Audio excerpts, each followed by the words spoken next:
get our ducks in a row. YouTube is once again happy.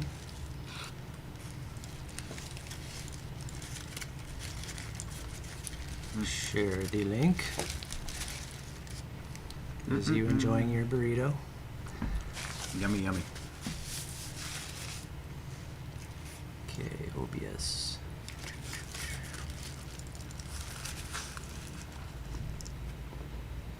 Good. And will it work? Will it not work? Nobody knows, but I'll put a test anyways. Let's see.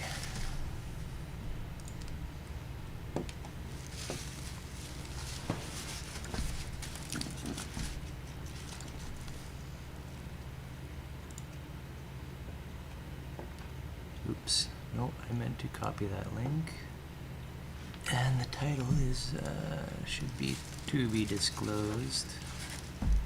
Or we could almost call it Dreams, Myth, and Magic Part 2, because we are basically continuing where we left off with our last Zoom-based meeting. Let's TBD that.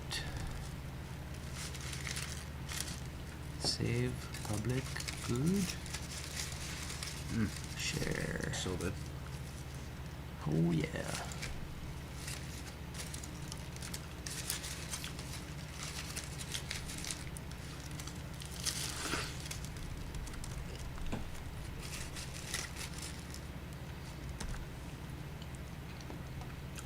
Nice.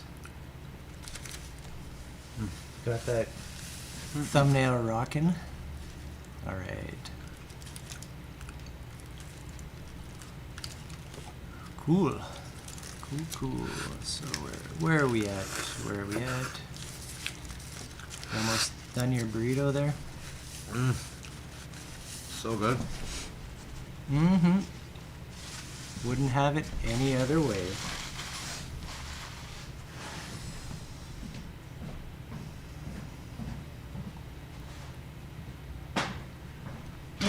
Right then.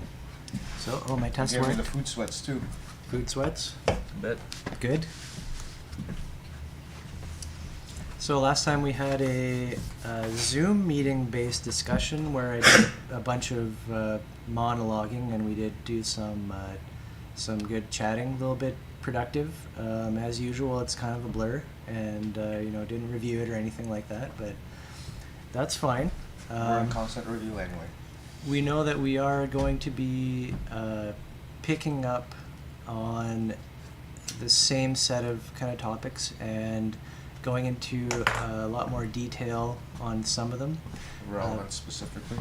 Magic in particular, which I kind of monologued on, kind of like the traditional, typical view of magic as like a manipulation of will, which isn't so far off from what we're talking about anyways, as if it's the adjustment of your own behavior by potentially changing your own models, so communicating with your own agency stack.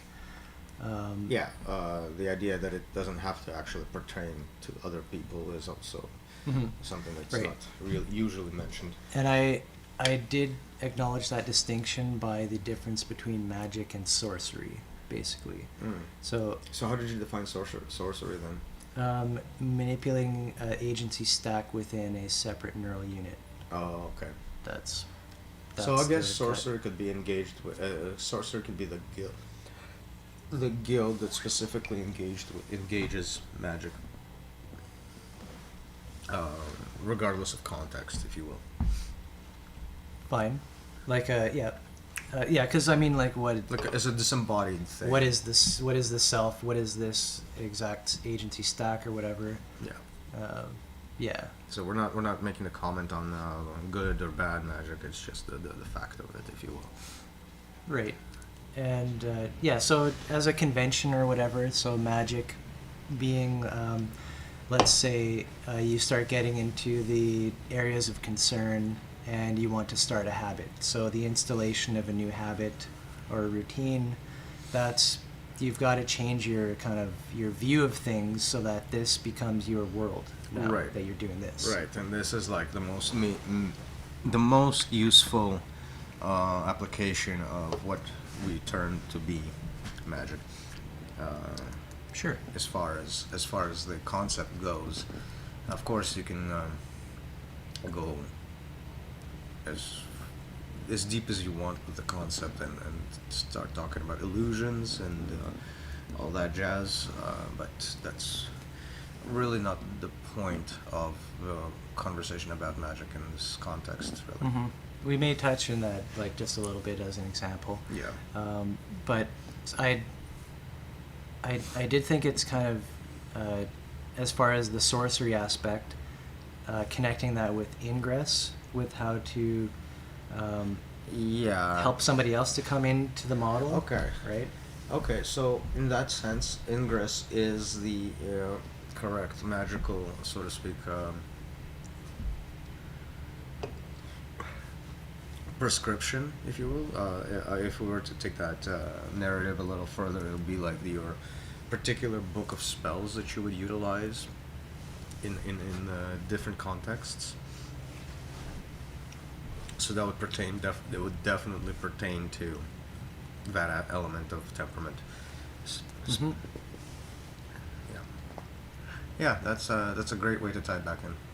Mm-hmm. Ingress is the magical sort of expertise area within the model. Right. So we want to get into that, into magic, a little bit more detail. And we also wanted to go over dreams again, into again more detail, tying together the different dream states that we talked about before with some of the charts that we've developed, including the big chart that we call it, as well as, is it just the small chart now? It may as well be, because they're like that's their relationship. It really is their Right. relationship. One is like a blown up variation of the other. Let's pull that up. So this is the big chart here. I have to get my monitor going too. I can't see what we're doing, but so this one we discussed a lot earlier in the series here. Yeah. And this is kind of like the world that the mind fabricates for us, I guess. It's just its inherent operations and how it breaks up piece by piece a bit of information and Yep. strings it back together into something meaningful that you can spit back out into Right. into itself, so that it can continue on chugging along through the environment. Mm-hmm. Yep. And So this is the sleeping diagram, if you will. The entire dream is basically present Mhm. at that point in time, with the moment in the narrative being the focal point that stitches everything together. However, often that's co-opted by the dream itself as another element of the dream, rather than the only access to reality that the dream actually ever mm, seems to have. obfuscated. Did we have a terrain here before? No, We didn't. no, there was We no got rid of terrain here. Used to be terrain, I thought. No, this is It the must have terrain. been like the first. Yeah, that's what I mean. Like there was a label here saying terrain. I don't recall putting a label like that in.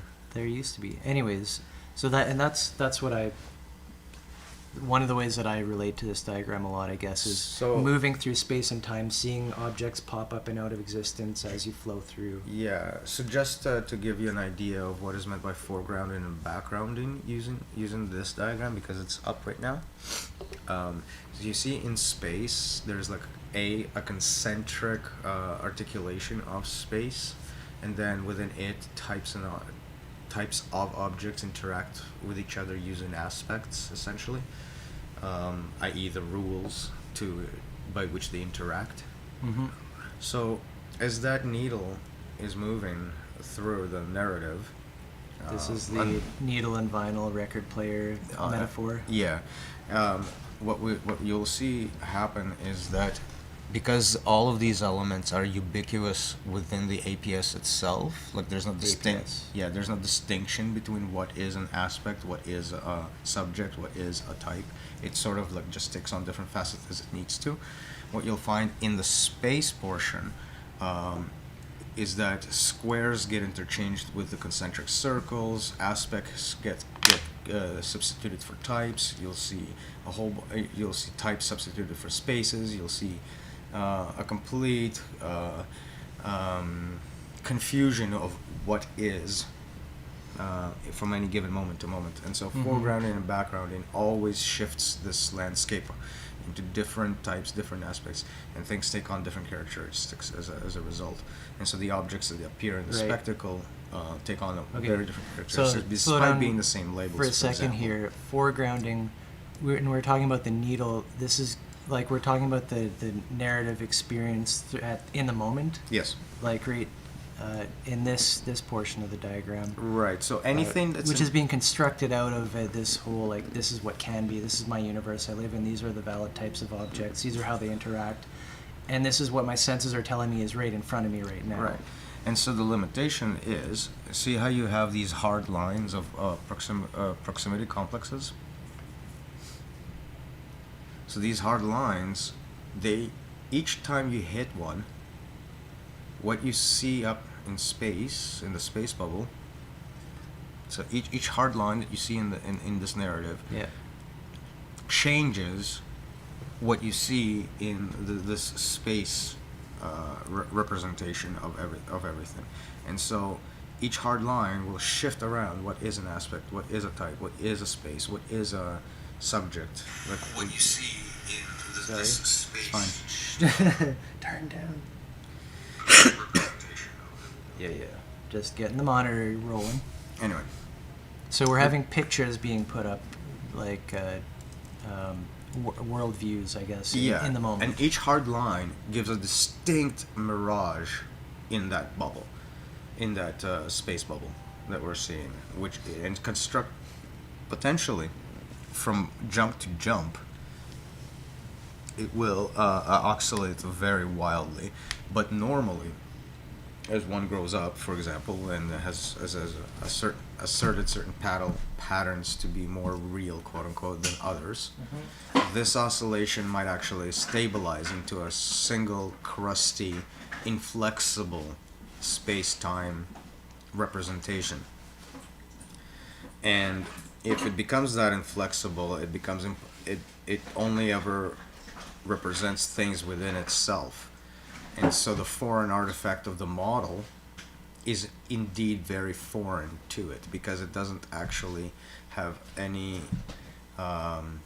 role within the fabricated space-time continuum. So you're talking about that typical crusting up of the APS and rigidity of the mind worldview. Its nature in terms of being able to be malleable. Its nature in the tendency to stop this malleability given its increased content. So as you dump more and more things into it, they become more and more solidified a certain way and cannot work certain other ways, and so the oscillations within the space, the types, the aspects, they become crustified, they become rigid, and they take on a life of their own as representations of quote unquote reality, and this is the reality out of which the goal is to quote unquote break. And so even this view of modeling what's going on inside of your conscious experience, trying to introduce that model becomes like foreign and unwanted, because you've already it will not jive with everything else within that model, because it does not have a causative relationship through that model. It's something that is given to it in terms of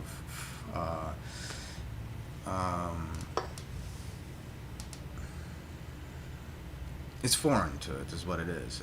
It has nothing to do with what it's doing. Right. That's kind of like the problem with it.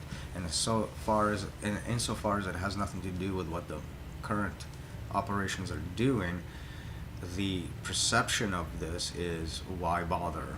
What is this for? It's just an extra element to add into this mess of an existence to begin with. So what we're talking about there is, I guess this loop here where the APS sees itself if we look at the arrow going off to the right, and it encompasses that the giant circle on the outside encompasses the entire thing.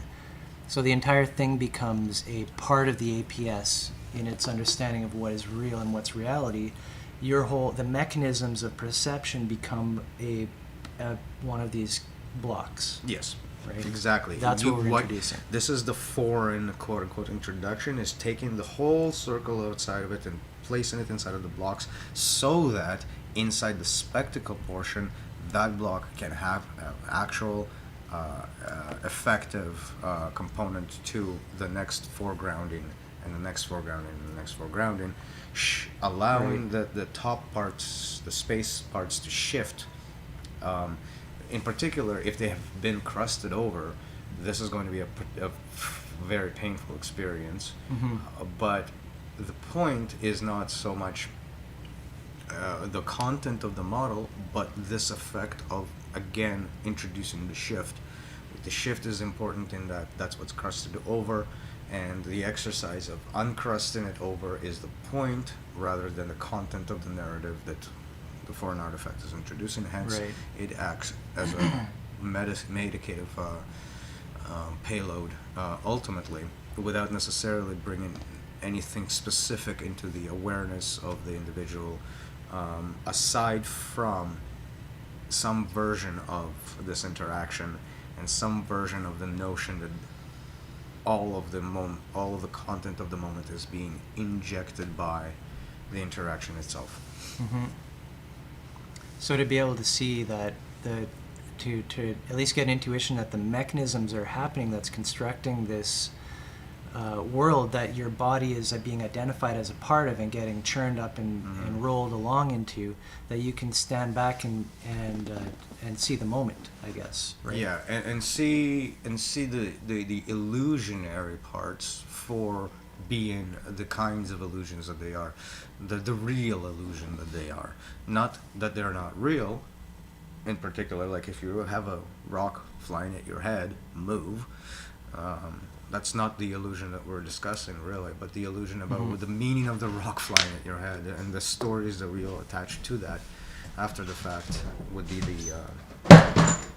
the contents of those squares, as opposed to what the movement through those squares is actually that's happening.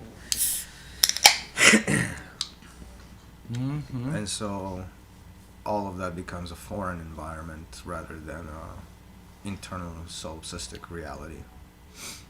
Right. With reason. Right. Not apart from reason, but with reason, and not apart from paradox in paradox. That's the actual contention between reason and non-reason, is that non-reasonability gives paradox. However, paradox is the experience of reality itself.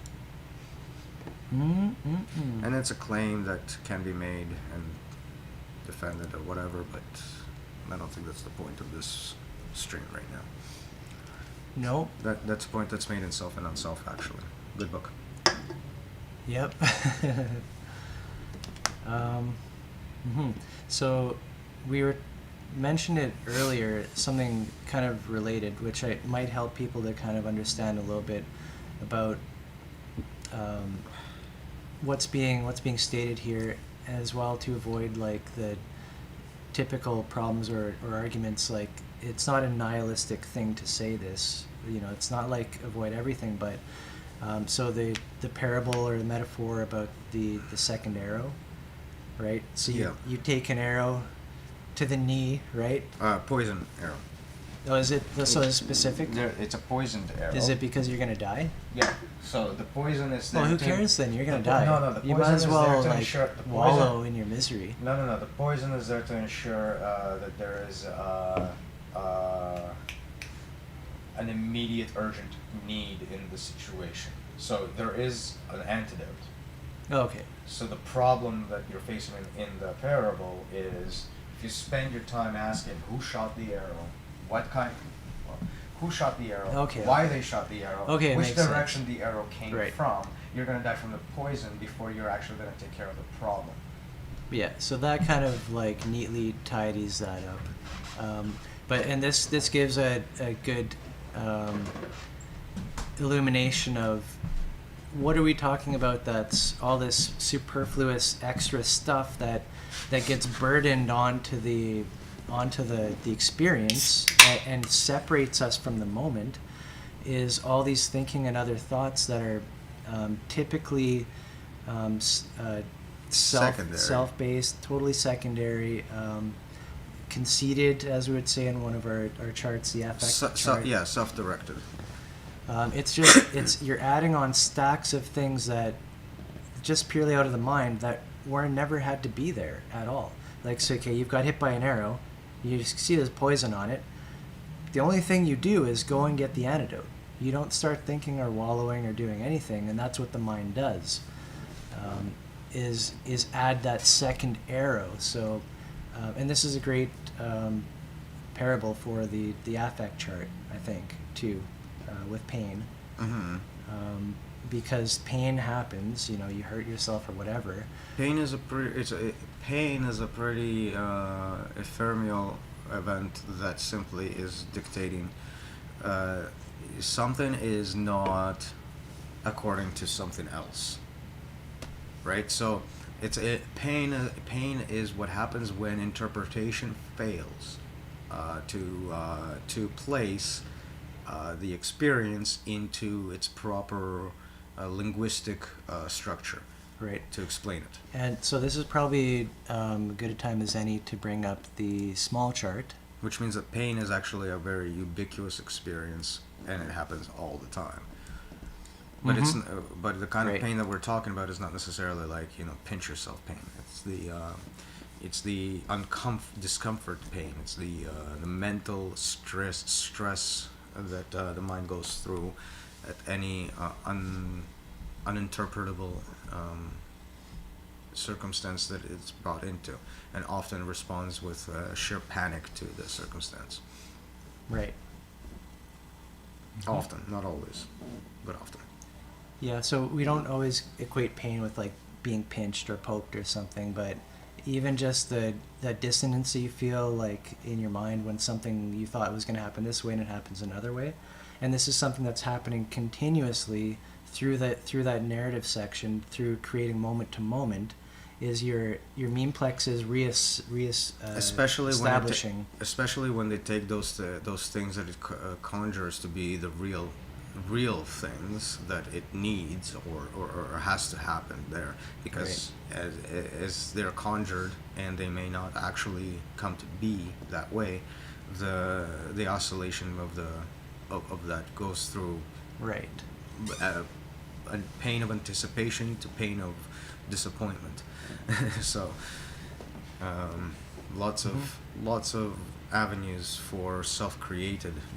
So the other element to this is that this pain is generated by its own processing. Right. If you take the rejection of pain, you're taking to pain to reject pain, and so you are actually fabricating that which is you're trying to avoid in the first place. Yeah. So like this image of the dream that I've kind of just had in my head as a burden, a load, like a giant backpack, like over your shoulders or something, which doesn't have to be there. And it's actually a great way to look at it, because look at this diagram with the one tiny little square, right? Not sure if we explained this one.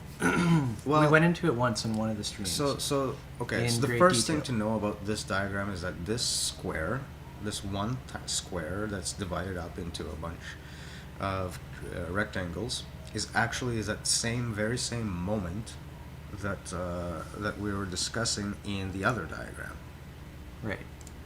So it's one of these. Between the lines, or is it?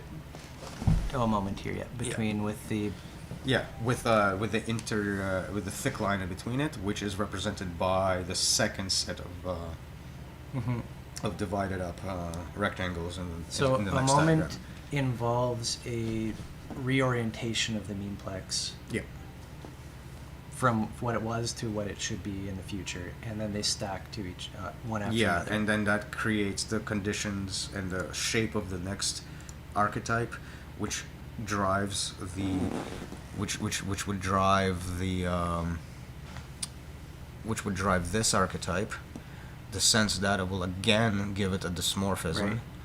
So and then top again, left. it will try to navigate that into some sort of. So on the very left self- side, we have a comparison up top between what the senses are bringing in, and at the bottom between what the mind is constructing of what it should be. Yeah, What it and thinks it should expecting and expecting the senses to provide, which will always be a mismatch.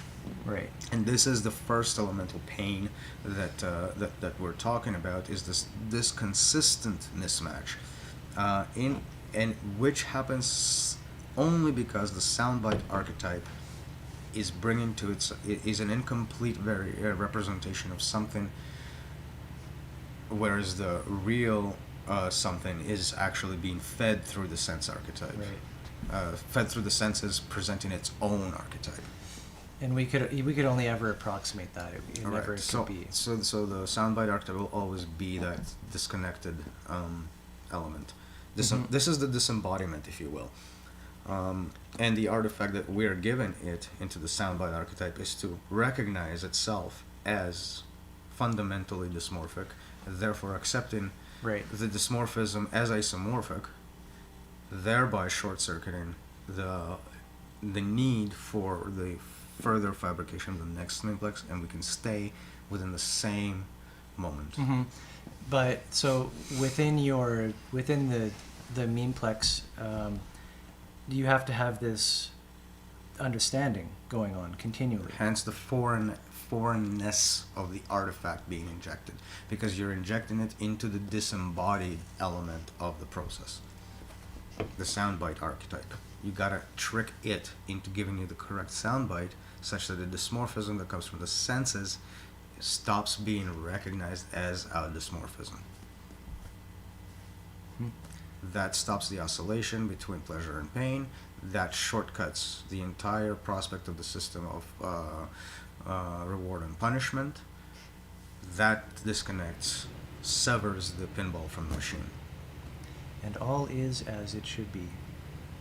That's why this is an important diagram. That's why Dreamland is important, Mhm. and why magic got into this So whole I forget. conversation. It's been a while. The next we shift over from that comparison over to problem proximity and ideal proximity. Okay, so we're constructing a new memeplex for the next moment. Yeah, so this is how to turn your sympathetic response into an empathetic one, often incorrectly, because you'll now apply empathy to an artificial problem, an artificial self-reference, if you will, right? Which usually is what obfuscates the self-reference and all of that stuff to begin Mhm. with, and solves the problem in terms of the problem rather than connecting it back to its context. One thing I'm noticing here is that up top with the senses, so we're having sympathetic, and then down here at the bottom with the, as we talked about, the archetype as the mind projects, we're having the empathetic. So there's a disconnect there between what's outside and inside feeling like, Mhm. right, and a dysmorphism. So, one of the points that the feedback observation method is saying is that you need to actually keep the artificial sympathetic, and you need to make sure that the sound bite remains empathetic, right? So, in terms of the model, if you have a dysmorphic model, your soundbite is dysmorphic, what it will do is it will take whatever is artificial and integrate it with the self, create an empathetic response to it. So if it's a bad thing, for example, and now you're identifying it with it, you want to kill it, you want to get rid of it, right? And so that reverberates back into another round of sense data where you're seeing the other person. Now that empathetic response is seen sympathetically on them, and now the hatred that you felt towards yourself in that integration is now externalized onto that other person. And so this is the dysmorphic round continuing on and on and on and on and on, and whatever it produces in the resolution archetypes reinforces this externalization, if you will. Same externalization is happening to memory. Same externalization process is happening to all other So trajectory. these boxes in the middle here, is it saying it should be sympathetic, should be maintained as sympathetic up here, and should be empathetic? recognized as such, and if the soundbite is correct, it will allow that to remain A, isomorphic, and B, take the artifact, keep it sympathetic, take the narrative, which is all of this Right. that's that happening, you may know is happening in another person. keep that empathetic, right? Giving context to the artifacts. Yeah. And then the resolution archetype maintains the view of reality. So that's what gets obfuscated if the soundbite archetype is not correct. Right.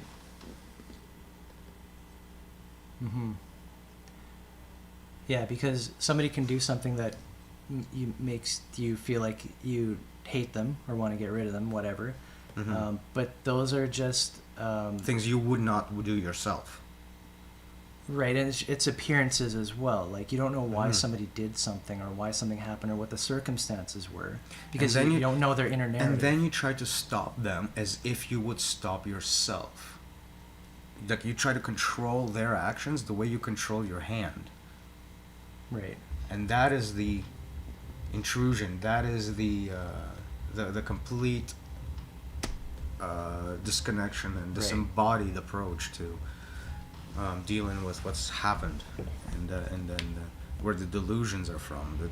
Now you've projected the self onto that person, and then you're trying to eliminate So that from the the self. actual connection to that person who did something bad is through this narrative understanding, and through that the understanding that we all have this thing going on where we're all in this moment, processing things happening around us. Yeah, and if the soundbite is relating that, then the empathetic ideal property empathetic doesn't actually shift into taking that sympathetic artifact as part of its own structure. Right. It simply knows that I can reflect that within myself and talk to that out there. So the empathy element remains rather solid, undisturbed, if you will. Yep. Artifacts are dealt with on an artificial basis, and for example, if somebody makes a mistake, it's no longer about how stupid can you be. It's about, oh, well, an error happened on this action, well, let's correct that action, and nobody's at fault with anything. Right. And Everybody's so responsible, nobody's guilty. this ideal proximity empathetic box here, that's kind of not an acknowledgement, or it's acknowledgement that It's completely controlled by the soundbite, by the way, right? What's empathetic, what's not empathetic. This is why Right. you need to inject the model into the soundbite, so that next box can actually take a proper responsive shape. I guess what I'm trying to describe is that we all have this commonalities within us, in that we're not so like distinctly selves or whatever. Like we're kind of, we have the same agency stacks going on within us and within you and within me. That we're kind of the same. As far as that stuff has meaning, yeah. Right. Like as far as the fact that you have enough agency in you to take in English, interpret my words, Right. and being able to respond to them. Mm-hmm.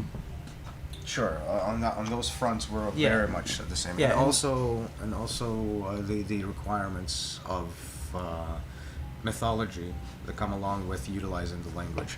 So the soundbite archetypes are these little chunks of model that tell us what's happening when the senses come in and show us. So there's a person standing there.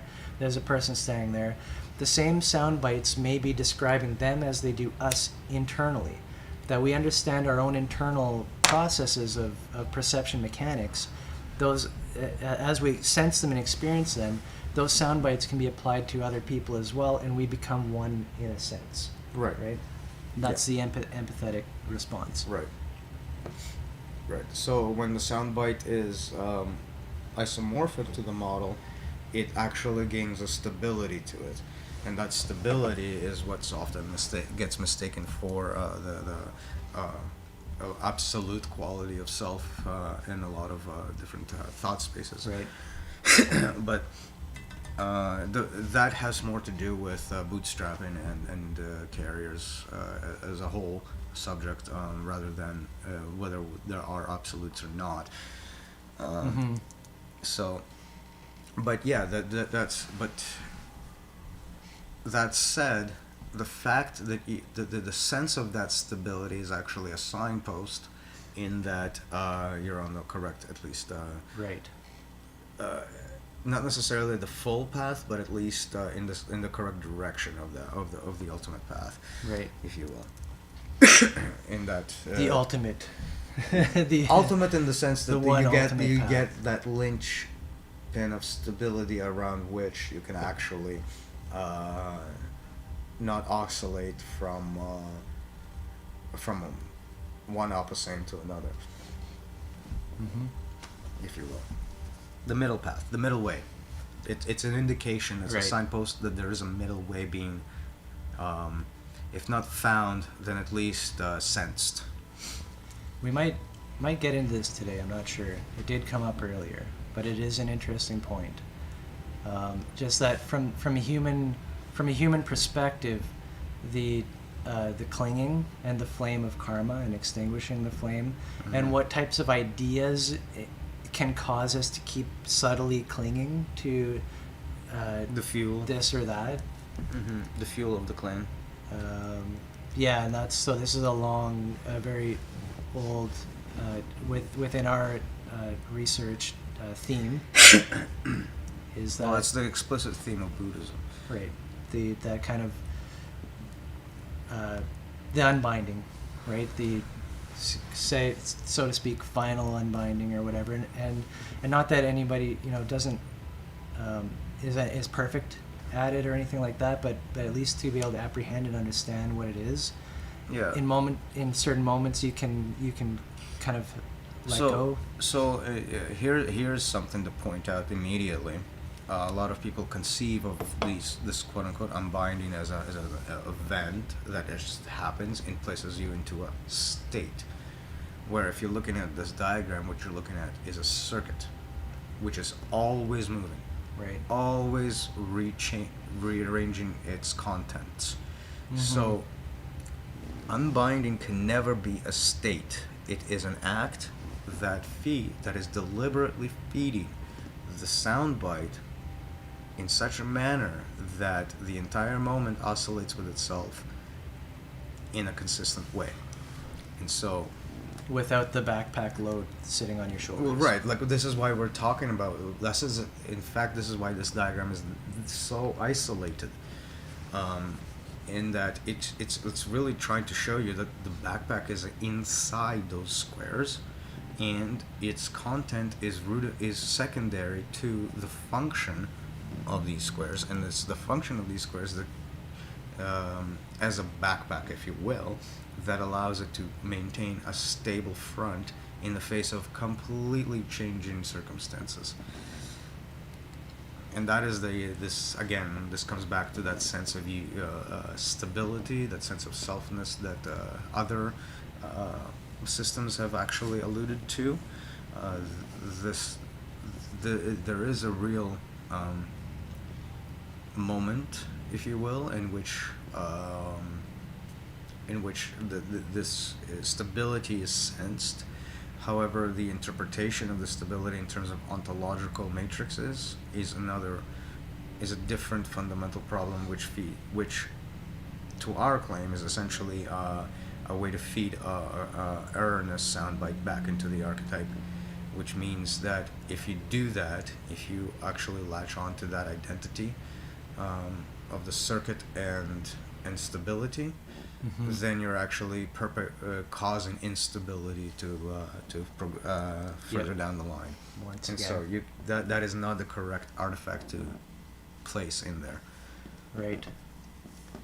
And that is my gripe with Brahmanism and Mhm. Taoism and in general Well, like always had been. as we've discussed a lot, this stacking of like from chaos to order gives that impression that it's towards some kind of perfect, this ideal thing which we can try to identify with. Well, state is arbitrary, but yes. Yeah, but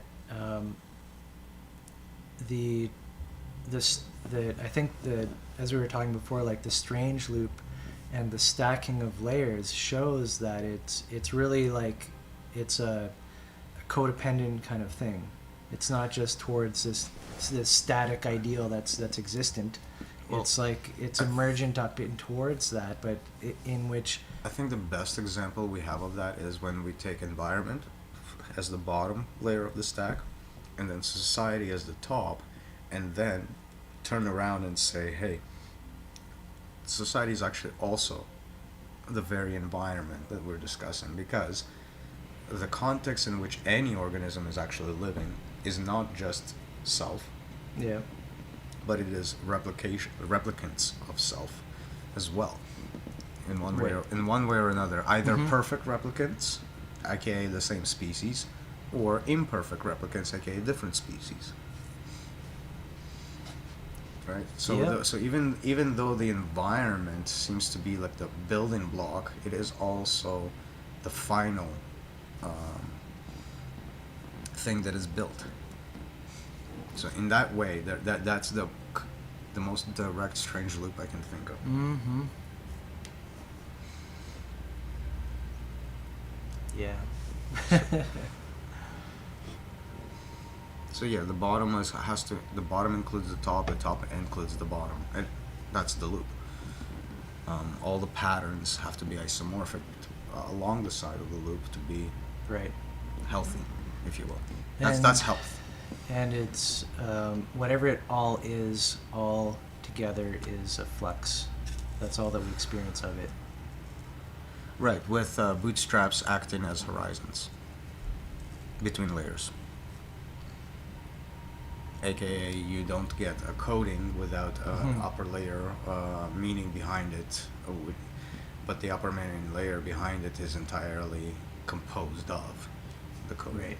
So there's that again relationship Mhm. going on. So that's the top-down push, and we see this push. This is why the subject of convergent evolution struck me as a very, very important subject on this, because the top push, if you will, is always about the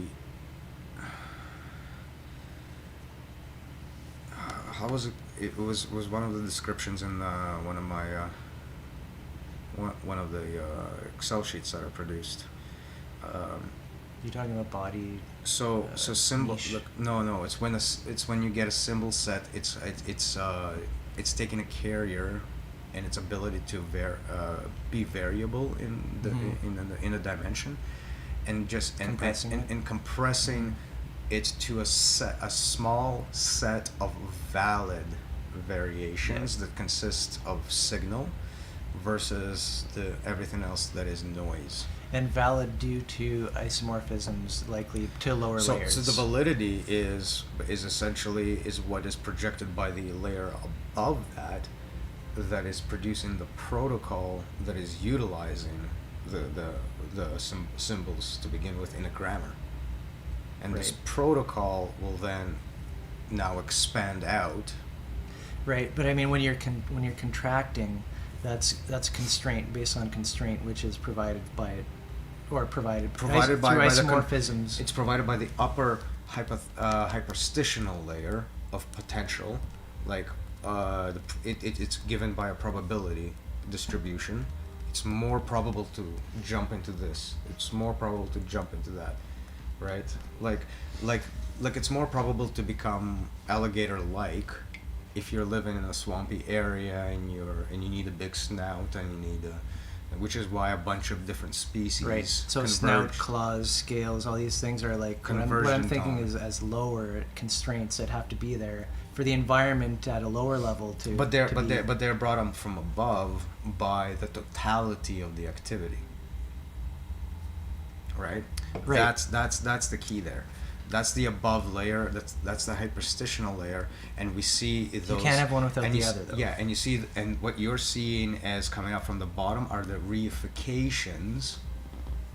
Right, the Mhm. reifications of the top layer coming into being to converge onto the full species from from the upper pressure and the bottom pressure all at once, Mhm. without having any difference in between, and it's always a convergent layer of those hyperstition being reified, hyperstition with more probability, easier reification. It's basically which path does the lightning strike Mhm. wants to go through. It's going to be the path of least resistance. Yep. And so this is how we can talk about layers above having an effect on the layer below without having quote unquote existed in the first place. Like how does it build up? Well, much like an electron shifts into its another probability location, another probable location in its probability cloud. It could have been the fact that there's other electrons behind it or something. And then we're getting into like energy dissipation. Yeah, All that. it's all part of the same actual stacking. So there's nothing different in this explanation than that, except for different Mhm. zooming in on different aspects of it. Cool. So I think we're almost at the point I think where we can go back to our previous discussion about the dream stack. Yeah, which in relation to these diagrams and charts that we've had. So before we can tackle dream in any real useful way, we need to tackle senses, because the senses control the sleep-wake paradigm in terms of what we mean. Right. So we need to give a distinction between there's the five senses, there's the sixth sense, which acts as a sort of like a funnel. Right. There is the turning on and off of the senses in terms of physicality. So what did we have for these dream states? Did we write them? So we got lucid. So lucid. We've got no. We don't need to go over them right now, but I just want to write them down quickly. Yeah, So from lucid. top to bottom, this is HGMA standard notation. Lucid. Oh, I don't think this is that notation. Don't think so. No, not yet. I'm not ready to sign off on that. Okay, but it's something close. Anyways, what did we end up doing? So lucid. So lucidity has more. No. What was the next one? Awake. Asleep and awake. Dream, and then dreamless sleep. I'm just trying to remember the stack that we had. Yeah, I'm not Before, committed right? to that stack at all. Like, I don't think this is useful yet. Right. And if it is, I don't know how. I've seen some isomorphisms, man. Well, sure. It's been looking good. I just don't know how. If it's useful, I just don't know how. What I can say is, based on the two diagrams we have, we can explain lucidity, dreaming, and with the six senses, we can talk about being awake and asleep, and then given the lucidity and dreaming, wakefulness and sleepiness, we can combine the two to give us sort of a matrix of states, if you will, that we can then analyze and meditate on. Mm-hmm. Specifically meditate, because analyzing them will yield nothing useful. Cool. Because the model we're talking about is experiential, right? So if you don't experience it this way, there's not really much that can be said for you. But of course. At least not by this. Anyway. Mm-hmm. Yep. So, I think we might take a break, though. Is it? How Yeah, far are it's we fine. into this? 50 minutes. That's about a good time for a break. Yeah. Unless you're on a super roll, but you know. No. This is where we gonna be taking a break and start talking about, I guess, the senses, because that's the one subject that's not covered well. Yet at all, probably. Yeah. Preliminary comments is that it's flat out lifted out of Buddhism, so we'll pick it up from there. Prepare yourselves. Be right back.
Cool.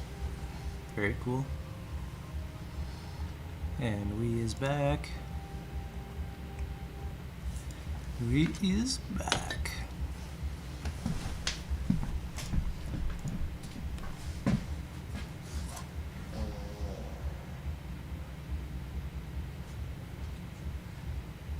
Do you get the blame?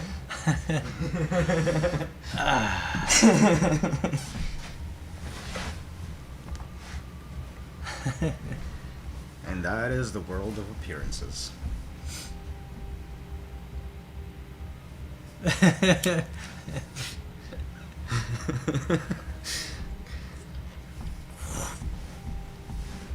Didn't some guy get it like sealed shut doing that? I don't think so. I'm pretty sure you can, because if you burn those cells, they'll burst, and then the first healing instinct will be to just glue. I doubt it, but we can change the subject. So, we were talking about this last time, the dream stack, if you will. Yeah. So, and I thought that this was a great way. I was like thinking, isn't this like probably something that everybody can relate to as far as an experience that you have in relating to that, back to the fundamental meditation? Like these are kind of like, these are the stacks of aspects of perception that you can experience. So if we're relating that, then yes, the triad thing applies. Yeah, that's actually relating a different system called the Upanishads. So this is closer to the Hindu. Okay, I didn't know we were making any distinction. Oh, it's just I only thought of this relationship because I've been reading since, I don't know. I read a lot of shit. In case anybody's actually wondering if I do. Yeah. I just don't necessarily put everything in bibliographies. How dare you? I know. How dare you? I know, I'm not sorry. I'm not gonna be sorry. For the people that the people I shamelessly plagiarized would be more than happy to support this. I don't fucking care. Except for maybe Douglas Hofstadter. I don't think he'd appreciate any of this. Don't think so? Mm-mm. Why? Too attached to materialism. Hmm. You can smell it in the way he treats Buddhism. In that he will make correct assertions regarding its propositions in terms of what to do with that information, but then he never actually takes it seriously or properly, if you will. He'll hit the right notes and then totally ignore his own insight. It's just fascinating to see. Interesting. Very But interesting. I don't think he was ever coming at this from this perspective to begin with. He was just toying with his own little thought process. So he never probably had the correct soundbite archetype to drive his thinking. Right.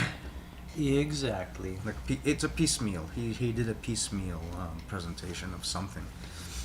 Okay, so we are potentially diverging into a different stack of dreaming. So let's get into that, and we'll just. So what we wanted to do was relate this little stack here to the big chart and the small chart, which this is the small chart, and the big chart is that giant one. Incidentally. Right, in that, and so. And this is the moment of the big chart. Right. Just so you know, like this is part of the big chart. Just it's broken down into a single moment.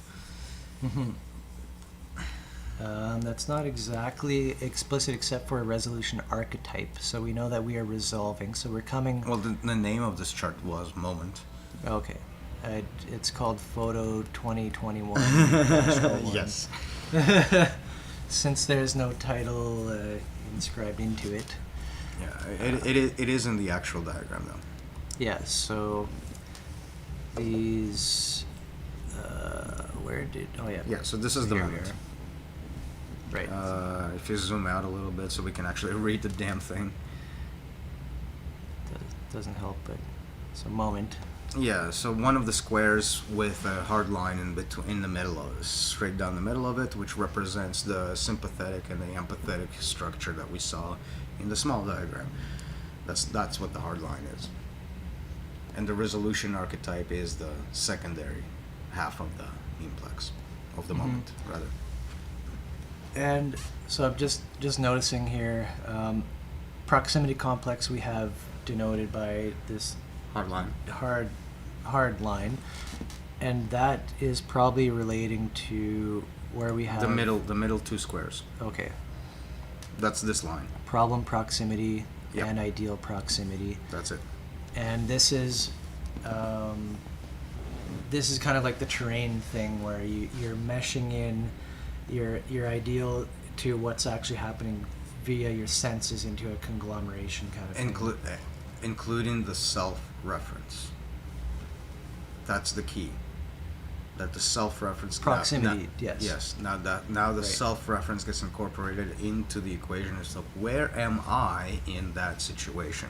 Right, because the whole point of the memeplex is orienting your body and everything via yourself, your neural unit. To take all of the disconnected elements of yourself, the senses, and to give it a single ubiquitous picture, if you will, or landscape from which to move. Of all things combined. Cool. So let's try to describe the different states of wakefulness / dreamfulness, Okay. and relate them to these charts. Okay, so the big chart is probably more useful to start with. Okay, here we go. And which part in Just zoom out. particular? Yeah, So we're gonna ignore meta narrative. meta-narrative is consequential. Actually, these three bubbles, the main three bubbles, Right. are like really key to the whole process. Yep. This is more like the upper layers feeding back down through the lower layers again. Right. So we recognize we've got APS, we've got spectacle. And between the two, we have The- cosmos and narrative, and This and is the a- space, which we space re- and time at which things will take time. Sorry. Right. And we usually point to mimetic as the consolidation and navigation between spectacle and APS, Yeah. as the rules that govern the creation of space, I guess. Which, in this diagram, is bubbling up through the spectacle. The mimetics bubble through the spectacle itself. So, the narrative gets constructed for the upper layers using the machinery of the lower layers. That's how that's supposed to be viewed. So what you're seeing bubbling up narrative- in the spectacle is right. actually the mimetics. So the mimetics built up abstract phase space, they build up context, and they build up space and types and objects and all of that stuff, or categories rather. And then the processor of the mimetic processor sort of like takes it and glues it all together into a nice little package for the APS to continue to work with. But it places it in the context of others, and if that context is obfuscated, Right. which it normally is, As in moment it to moment. doesn't rely on the full picture. It relies on the individual sound bites. That's the obfuscated portion of it. Anyway, let's talk about dreaming, lucidity, and sleeping and waking. Okay, so to tackle sleeping and waking, we need conceptually to introduce another structure, the senses. This is what we're lifting verbatim from Buddhism. The senses are divided into 6 counterparts. The typical ones, your Sight. eye and sight, nose and smell, tongue and taste, Tongue. ear and sound, Yep. and body for essentially anything else that is can be considered spatial Feeling or- space-timey, if you will, motion through space and time. Feeling. So it would take in heat as Does heat, pressure. heat, pressure, orientation, solidarity, and non-solidarity of things. That sort of registration of objects in space through time. Yeah. And the sixth sense being the mind, which acts as a filtering and narrative projector. So it filters out what the senses are given it to them and places them into a qualified narrative of meaning. Mind. Yeah. Meaning. Mind. Yeah, it makes meaning. It makes meaning out of it's the thing that takes the low level input and gives it a high level input. Through pattern recognition over time. Right.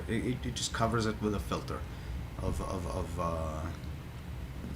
whatever's in the APS. It always co-arises, basically. Every sense filters through the mind. Right. Every sense gives a reaction to the mental so if something happens to arrive at one's taste or smell or whatever, it arrives there raw, and after the fact it arrives at the Right. mental recognition element to give it So this context. is kind of like the backpack idea again. You have Yeah. the mind sitting on top of it. Yeah.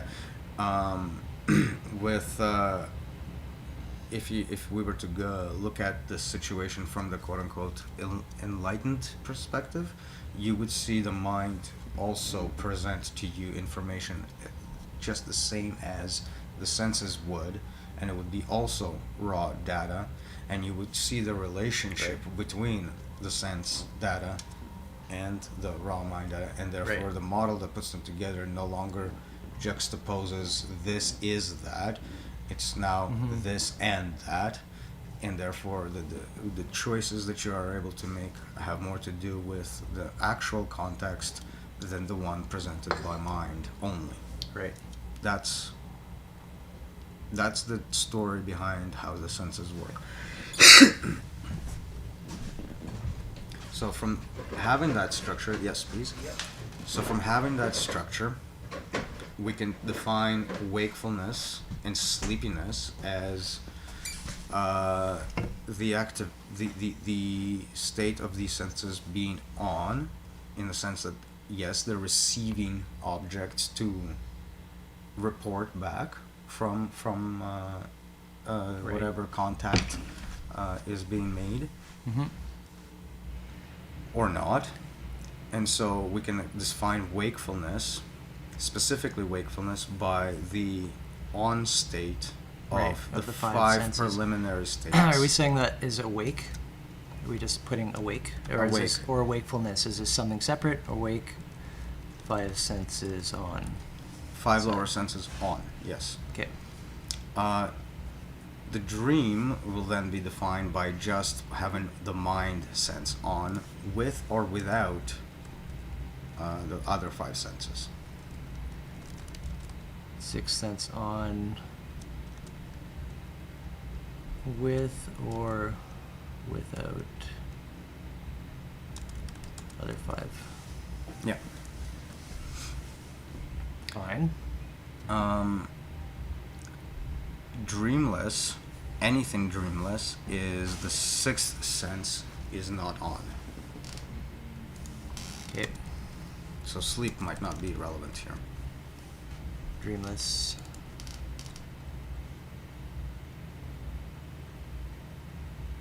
So you can be dreamless and awake.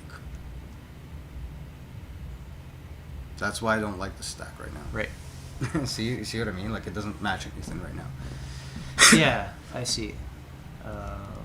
Although I do like that other stack. There's more of a. It's more like a matrix, closer to what we closer to what we had with temperament and coherence. You know how we had them like this, and then the names showed up in the grid. Mhm. This is more like that. Cool. So, right. So lucidity is therefore, according to this diagram, is taking the entire big diagram, the whole of it, and seeing it from the perspective of the little diagram, the moment. So if we were to take all of this, including the spectacle and the narrative and the and this whole bubble together that builds it up, right? Condense all of that into the tiny little moment ideal artifact. Okay. So if we take this big diagram, And this is what the big diagram is. What the mind is doing. The sixth sense is. It's what it's giving us. Right? yes, this is the totality of the operational world of the sixth sense. Right. And then we squeeze it all into the moment, aka go to the little diagram, which is that. This is the moment, and have all of that appear in the soundbite archetype. right. That is lucidity. Mm-hmm. Because in this case, even though the reality of it is acknowledged, right, it is treated as an otherness that is being perceived rather than the moment itself. The moment itself is more this, what happens. Mm-hmm. Right. So it's collapsing all of that extra fabrication that the mind does automatically back down into the moment experience itself, which happens. Yeah, and gives it the proper context of artificiality.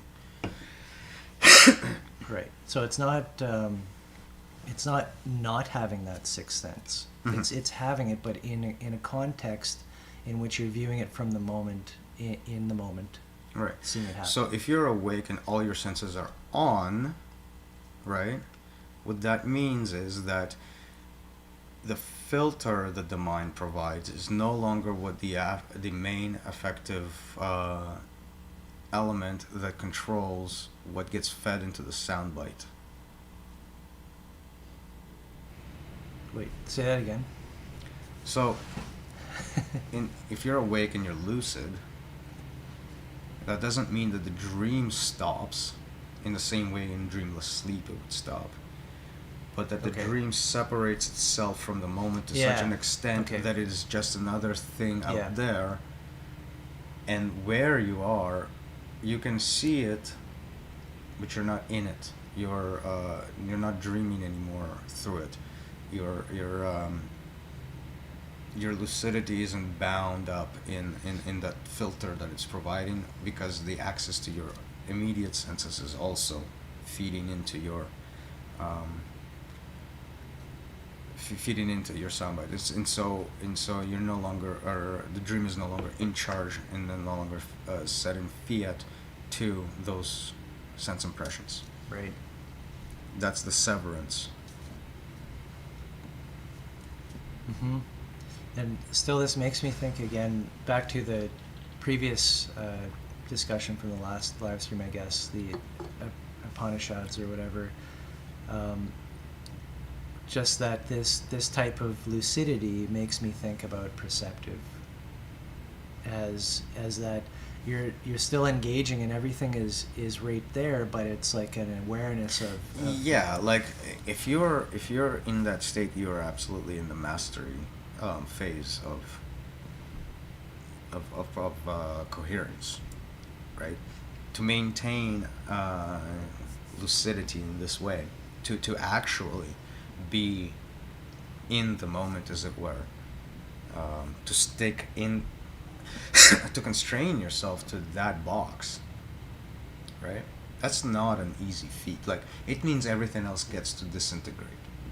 For one, that's the whole idea of people are not ready to be unplugged. That's what they're not ready to be unplugged from. Like that, to rip out the moment like that. Right. That's the. I had a thought about this earlier, and I kind of wanted to mention this to you outside of this, but I guess I'll do it now. Fine. The Dark Night of the Soul, and it's a very simple realization I had, and basically is that if you're trying to take all of this egoic, aka dreamlike reactionaries outside of a person without giving them first a taste of a selfless life, aka being generous, being Right. you know, like taking on the whole idea behind Buddhism. There's nothing to fall back on, is what you're saying. Probably. Exactly. If you don't have the altruistic mentality to use as a backup, so It probably feels nihilistic.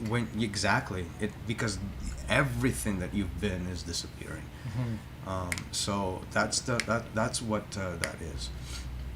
So and that's why generosity you do all is the such boring a huge stuff first, and Yeah. then you get to learn the real stuff. Yeah, that's where you get like giving away your possessions as free-handedly rather, not stupidly. Right. Not stupidly, but free-handedly, as in without attachment, as in things that are near and dear to you, you can give to another person to use because they need it, as a matter of this is the right thing to do. Right. Yep. That sort of a detachment, without the falling back on this exercise as a preliminary. This makes me wonder about Portal Mountain and. A lot of people will absolutely fail at this endeavor without that fallback. Because that's what well, not fail, but drop into this twilight. Without having that, is some kind of established behavior or meaning, and some like a meaning in the context of kind of selflessness. Now that you've lost this, what do you do? Right. Right. So this generosity, this virtue platform that the Buddhists have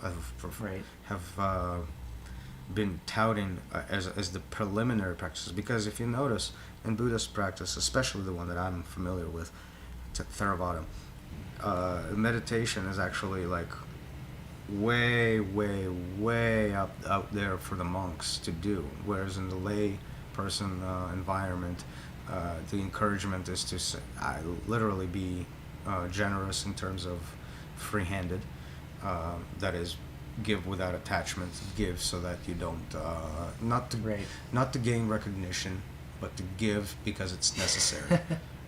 Right, like that sort of mentality. And you have to give it with the instructions too. Like, okay, it's not for your what is it? The Bible has stuff like that too. Like, don't pray to be heard by others and all this kind of stuff. Right. Like, it's not for the symbol status, because the symbolic virtue signal that's beyond it, not always, but in general will definitely sideswipe the actual intent. So this is that basically we're talking about bootstrapping by building up understandings at lower layers. So you get the experience of this, and then the lightning bolt strikes, and these experiences shuffle into an order, which gives you a basis of reality. Right, so that the nihilistic interpretation is actually circumvented and avoided, which can be deadly. Deadly, definitely. Counterproductive. Deadly in the form of, it could be self deadly, like if your entire inner world collapses, of course. Right. But it could also have the opposite effect of a complete rejection, and, God forbid, a violent rejection, so that not only is this concept rejected, but also the people that talk about it become equated with that concept, and then they become targets of annihilation. So there's an entire there's a huge volatility in this. Yeah. And I think that pinpointing the fact that without a recourse into altruistic behavior, this actually is the affect diagram through and through. If one is constantly cycling in through the conceitedness, with pleasure and pain, with reward and punishment, and attachment and aversion to narratives, right? Without any training in the altruistic sense, even with conceit involved, like without any of that exposure, there's an atrophy in the detachment and the anything to do with isomorphism. It's to the point of where they don't make it to the narratives. And Damn. if they don't make it to the narrative, this is where the nihilism comes from, because without that narrative, existence crumbles. That's Meaning crumbles. heavy Existence duty. crumbles. So yeah, without recourse, and at least some rebuilted or pre-built backdrop, it's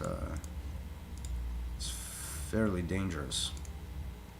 Yeah, really. And I kind of brought up the point slightly in the context of Portal Mountain. What's our equivalent to that? Because we have like areas of concern as far as like initial bootstrapping and stuff like that. The areas of concern are that, in that they bootstrap the altruistic behavior to begin with, and so sure, if you're willing, interested, all of those types of things, if it's in your personality to investigate further and further and further, Right. you can start to actually do the ego breaking Yeah. exercise. So, But the initial exercise is already ego breaking, in that it never focuses on the narrative. It never focuses on anything but the altruistic elements. And so even though it doesn't do anything explicitly, it does not play to conceitedness. right. Right, like taking care of your environment. You could be living with others, like, and this is kind of like a selfless thing to be doing, you know. Notice what kind of soundbite is coming through. Right? It doesn't care about the circumstance. It doesn't care about the content of the other archetype that's being presented to the sensitive. It just goes, how can I present it in the fourfold focus presentation, and that create a response archetype out of that. Right. So as long as you keep churning everything that comes through to you Yeah, that way, through focus. it's still going to do it. You'll get experiences. It's just going to be towards that, yeah. implicit. But that's the key. And that's why you're placing empathy as the narrative rather than the artifact. And that's why you place sympathy as the artifact rather than the narrative. Because the narrative is the only thing that'll ever be churned out of anything. And so with that, you can be empathetic and relate to and see model-wise. By churned out, you mean descript- like developed over time? Yeah, like the entire process of the moment is to what comes out the other end of it. Much like when DNA is getting processed into a protein, right? Sure, it happens step by step, Right. coding by coding by coding by coding. But what's the outcome? Well, it folds into itself and becomes a mechanical little beast. Mm-hmm. Right? So you need that mechanical little beast to actually be reflective of the thing that created it. And if it does that, then it doesn't matter what the details are, it's just going to be of the same narrative, and hence, because Right. that narrative is what is spliced across everybody, can be empathized with. Now, That's the experience everyone is having. That's the experience everybody is empathetic to. Mhm. Always, without fail. The moment is where empathy lies. right, it's not a thing, a static thing, an artifact or Yeah. whatever. Everything else in that big diagram, sympathy. Or the wake of artifacts. So we do a narrative, we have an experience going through life. How that looks is different from the story that we are moving through. Right. The look is the artifact, it's a dead thing. Yeah. Now, I pulled up the It's something that sits in memory. I pulled up this chart, but I forget what point we were exactly going to make it. The point I was making there is that if you don't have a recourse into altruism, if you're stuck on the right-hand side of this diagram between callousness, dysmorphism, Right. Pain, pleasure, and neutrality, as the experiences Right. of your If you're moving through the pinball machine as a pinball. basically, yes. If you're simply ripped out of the pinball machine without any habituation to altruistic, even if that altruism is conceited. Right. Like, if Which you don't it have- always will be normally, yeah. Initially, it would always Initially. be. But without any exercise in that front, the ego Right. ripped out of the system has nowhere to go. And that is nihilism.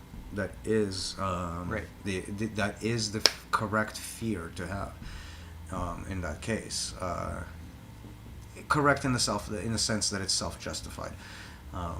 Incorrect in the sense that it's And, not the yeah. only option. And in that's the ultimate dysmorphism. You're facing down in the moment, and will you find the correct memeplex to correct it? Probably not. Like Yeah. in your panic. It's and that also kind the of- reason why this line of thought is ultimately consistently rejected by egoistic perpetuation of system. Of course. Because without it doesn't have it moves away from the altruistic experience, and all altruistic experiences it has are co-opted into conceitedness, ultimately to the point of where altruism without conceitedness is not even seen. Now, if it's not seen, Right. now if it's not seen, you have a cipher situation. Because in the story of Cypher, he's been unplugged, right? So he had a brush with the altruism that we're talking about, but he's not able to realize that the altruism is actually more of a signifier to a different path than the Right. ongoing path of the current one. So in his case, altruism is completely co-opted into the callous reward punishment narrative, and ultimately it is invisible. Right. And in the end, he wants his steak. Right, which is as far as rewards go, It's a pretty good reward, though. you're only gonna have it for how long? Yeah. Right. So yeah, that's the story there. We need to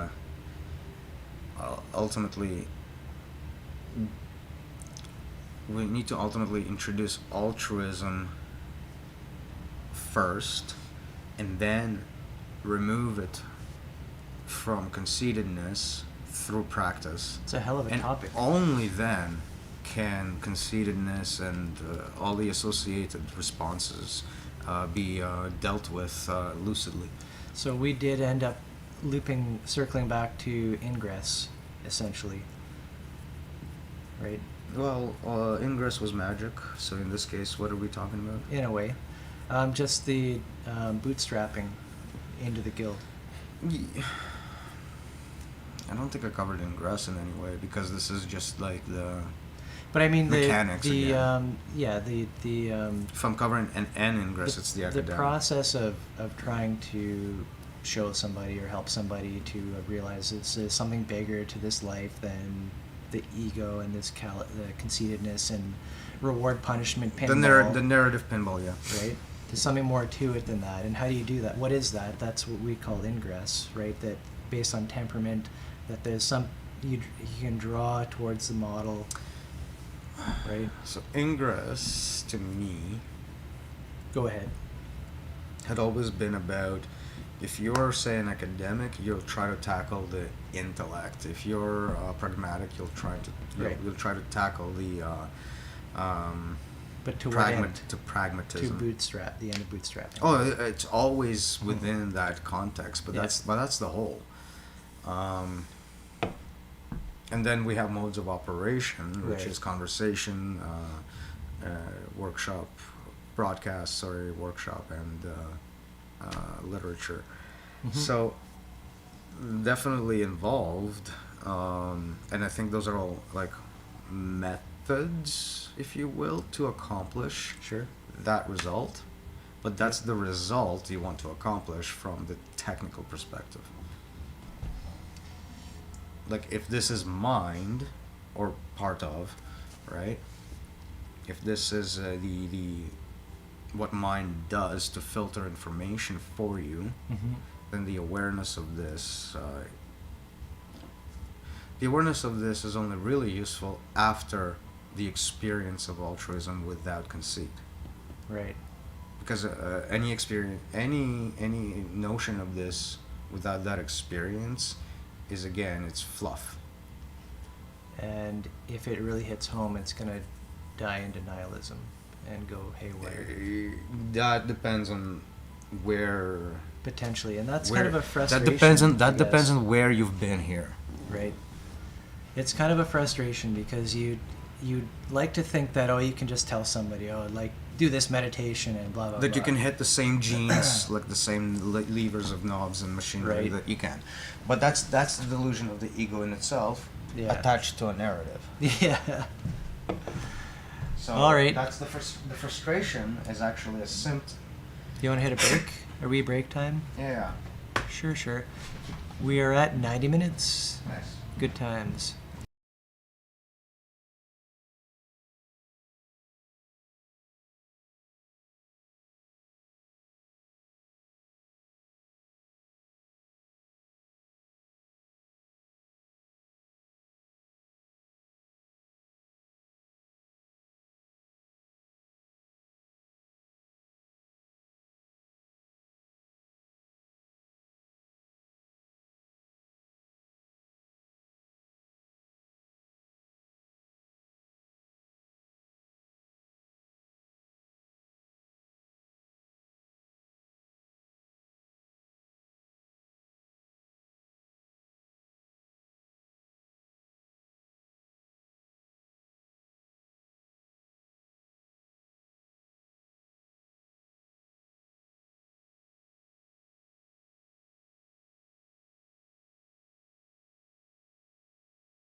Why the ego fights so hard? Yeah. So if you look at the moment, Le momente. Back to reality. if you look at the moment, the entire This one? no, Oh, the yeah, okay. bigger one. The entire existence of, say, the ego, right? The smaller one. The ego that's that is the counterpart to the system that takes obfuscated sound bites and just gets you to operate mechanically. It's so fragile because if you look at it, look at the context in which it appears. It's such a tiny little fragment of the moment, right? Which gets dressed up in meaning and context and all of these kinds of Where is it addition. in the proximity? It's the soundbite archetype. Oh. That's where the market machine shows up, right? Mm-hmm. And the ego, aka the trading mechanism of the self, reference, Right. that trades itself as a commodity Yeah. in the marketplace, Yeah. appears in that tiny little fragment of a soundbite, right? Which Mhm. judges what the senses are telling it. Right. That's a pretty big portion, though, of the overall operation. Oh, it's a significant portion, but look at how fragile it is, because look at everything that comes together into feeding it back into itself. Right. Right? It needs to maintain itself in that small little tiny space, and if it has no bases, the only thing it can do is reinforce. As soon as you stop reinforcing it, it has no existence. It shatters. So that reflexive Right. instinct in the moment is effectively co-opted to reinforce that tiny little Right. box in it that has nothing to do with anything. Interesting word, reinforce. Close Because to, look at where it's coming from too. It's coming from nowhere, not the senses. from a soundbite, Generated. It's all Self-generated. self-generated. when you say reinforce, I think reify as well. And we were talking about the axial war and In all its that, case, it's replicating like a virus. right? As if the self being reified into this ego as a self, sort of, Mm-hmm. as a basis anchor point for the market interaction. Yep. I'm gonna put my smoke. Mm-hmm. Where did you put? There's plenty more where that came from. Yeah, I made sure. So yeah, like there's another point to be made as to how How fragile we are. not fragile. Like, looked at it this way, the thing that we're maintaining is a cowardly nothingness that fears annihilation, that it does not actually experience. It is a complete clusterfuck of nothingness. Like, it's the most irrational element that demands that everything be rationalized for it. Mm-hmm. It's a suck. It's a fucking Right. what do you call parasite? Well, this is the backpack again, and so ego is part of that backpack of things put on top of things, of what we experience and all this kind of natural experience of the world around The us. wrong kind of stacking. We stack a backpack on top of our shoulders. It's very heavy. But of course, and forget to take it off. so there's a distinction here between this kind of an idea of a self moving through space and time, like, okay, I'm hungry. Because I feel that, so I think I am hungry, I'm going to eat something. Okay, that's normal. But there's all kinds of other things that get stacked when that gets reified, that I, in a market sense, in the exchange, in the context of The world owes me food. the axial war.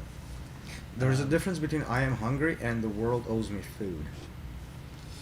Which I think what I am hungry really means in this day and age. When I say I am hungry, and I'm not talking about, like on the worst end of the spectrum of society. I'm talking about comfortable middle class kind of stuff. Like, you can't be hungry in the middle class. That's just a contradiction Right. of terms. And the world kind of does owe us food in a way if the social operating system is isomorphic, right? This is just, we're talking institution, corporation, and dynamic, like the body needs things, so of course the social should be right It's up not in that there. it's not about owing at that point. It's the fact Right. that food is abundant. and should be through the processes we do, but we don't take That's care the of those. that's the context we emerged in. Like, every species emerges in the context of abundance. Hence, they emerge. Like, Mhm. like there's how do you not emerge if you Correct. don't have abundance? Like, what the fuck is that even all about? Correct. If that needs explanation, then I think we're in a very much sorrier state of affairs. Then No, it doesn't need explanation. than perceived. But yeah, like nature works very easily in that regard, in that, oh, resources available, resources exploited, resources utilized. That's just a reflection of what the resource is, and a deeper layer. So yeah, the nature of existence, if you will, in any layer, is the fact that it has an abundance upon which to rely to exist on. So for us, it's air and water and all of these wonderful, Right. tasty animals that we come across. That's where you have emergence out of the stack when the energy has been wants to dissipate, but has accumulated on a certain layer, such that there's so much not a variety, I guess, but Variety in context. abundance, like you say, I Yeah. think is Yeah, a good like word for that. there's enough to sustain. Otherwise, if there was not enough to sustain the species, Whereas what would happen to the species? something would maybe rise, but it's gone Yeah, in a flash. exactly. So the question of abundance is ridiculous, specifically in the sense that we're talking about scarcity. Resources being scarce is an invention. Yeah, it's a cool discussion. I think it's a pretty like entry level discussion. I don't know. I'd say No, that, I don't like, want to get for, into like- this this much. This is just a piss off point. Yeah, In that it pisses me off. yeah. In that, if we had, It's a trigger. if our social was actually built on the strangely principle, it would be taking care of the underlying everything, and we wouldn't Well, be talking the only about that. work that you could possibly think of is to, oh, we have abundance. Okay, maintain it. Right, What is there to do? right. There's literally nothing to fucking do other than Mhm. not fuck up what's already there. Right, but we have this the Great Schism, the Axial War. No, they However you fucked wanna up call everything it. that was there. Yeah, and this emergence of it, the I guess ego reifying itself and into the market machine, and we have the plateaus of commodification through time and all that ever since. Which, again, not a problem. It's just the layers building up. But those commodifications are all haphazard, and Right. and in the upper layer, obfuscated to the point of where they have nothing to do. Always with- obfuscated, yeah. And nothing to it's do always with the been up to real the world. people, to the model, the people themselves to take care of the smoothing everything over, because Which- the people at top are like they're on coke, like they're snorting lines of cocaine and managing society. They oscillate between that and a complete, indescribable depravity of existence. Because they know they're useless. Like, the people at the top do what they do Yeah, there's as a response to the emptiness, to Mhm. the vacancy that's inside of them. yeah, Which they've Because they're spent a not- lifetime because they're not focused developing. on the loop, not So- focused back down onto the And so, like, obviously, The what you people- see is like grand gestures that burn up in a puff of smoke as soon as they arrive on the scene. Mhm. Nothing permanent ever happens. No change ever happens from those motivations, because those motivations aren't about the change. They're about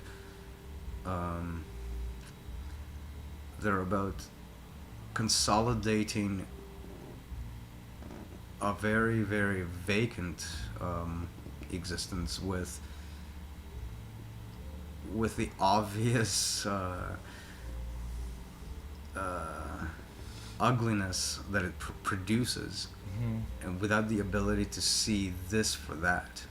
And so, instead of actually Yeah. tackling the ugliness itself, it's just sort of like, let's just plaster on this little brush of paint on it, make it look nice, and perhaps we can bury it a little bit Sadly, further away. it's like this thing has a life of its own, and these people, whatever, their peers. To point to that, let's get back into this diagram and what I've said about this little square being Good. reinforced by this big square. Fine. When you have that oscillation, Right. that's the life of its own. So the thing reinforcing itself through fiat sound bites. So that mechanism with walk us through it here. So what I'm talking about here is that the resolution archetype will feed back into the soundbite archetype. Wait. Technical point of technicality. We have to be on desktop view. Okay. The resolution archetype feeds back into the soundbite, feeds back into We the can't see the soundbite. cursor, by the way, either, so that doesn't help. Well, I'm describing what I'm doing. Okay. Basically, there's a loop going on.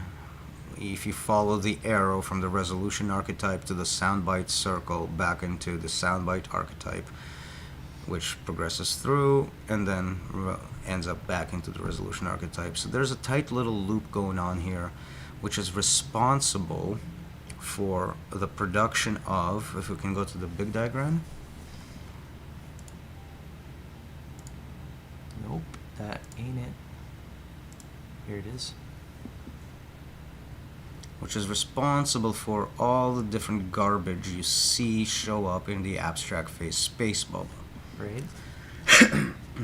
And these are like sound bites, or Yeah, like if they're coming back to you from the obfuscated narratives and obfuscated sound bites and obfuscated mythology. And by obfuscated, you mean basically in the virtual machine itself, based on fiat looped into So fiat. obfuscated means that you have a collection of sound bites, Right.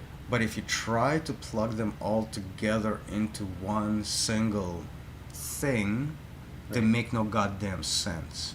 Right. They only plug in so far as if you only take this soundbite and plug it into the receiving end of that soundbite, and if you take this soundbite and plug it Right. into specifically to that soundbite, if you do it this way, you have a working mechanism. But to try to make sense out of this soundbite in the context of all of these different soundbites, which part of the story Right. they're making sense? You don't get a So- single story. These sound bites altogether may make sense in the context of some system, some arbitrary system, but to the person and their being and their experience, Worse. It won't slot. It would make sense in the context of a part of the system. Right.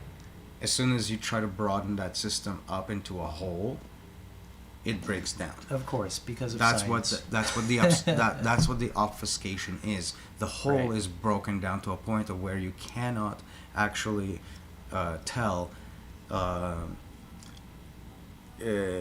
how to put those sound bites together unless somebody like with specialized knowledge can tell you Right. how to take this one sound bite and Well, that this one is how to sound do bite it, and yeah. put it together here. So this But another is- professional is going to be able to tell you how to put them there, but together they won't make any sense.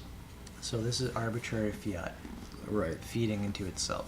Right. Basically. So as long as the And focus of the archetypes are small, it keeps reinforcing. so non-obfuscated, we would talk about must have to come through the small diagram and through a moment.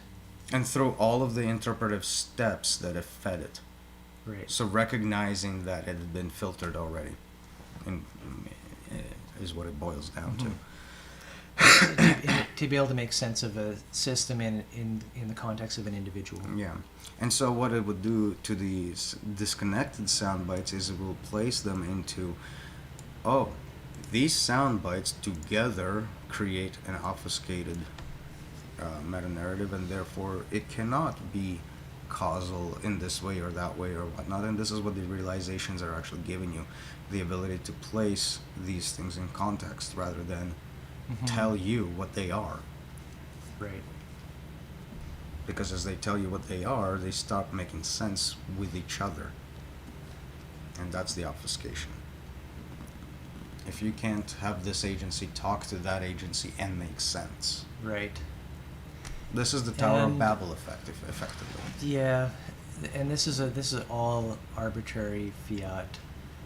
It's just somebody's little idea of how something works, and that little system works, but when you try to expand that out into the ecosystem or the environment or try to have a holistic view, All of a sudden it's limited, yeah. breaks right away. It's limited.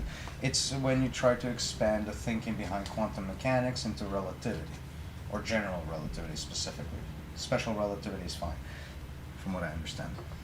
But if you try to expand those two thought processes together, they start to clash, because the fundamental assumptions they make about what they're talking about are so excruciatingly different Right.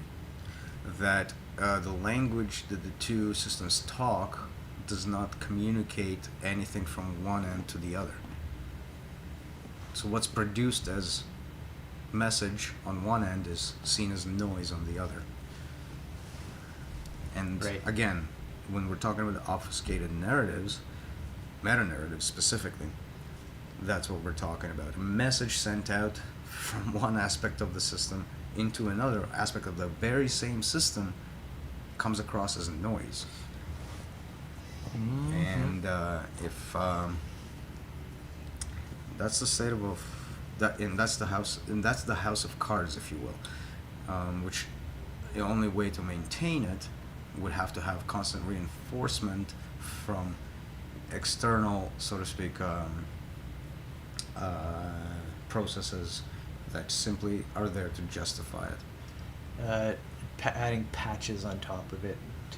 If you run into this paradox, apply this narrative patch. If this paradox, apply this. So you've got a whole conglomerate of patches holding something together. And again, if you start running them together, you don't actually get anything meaningful back from a reflective perspective. Right. It's just a system that somebody uses to run a corporation to exploit some things and do some shit, which has nothing to do with the people involved. It doesn't Yeah. give a shit about any of that. So, the fact that it works mechanically, for example, does not mean that it has any use for humanity. Right.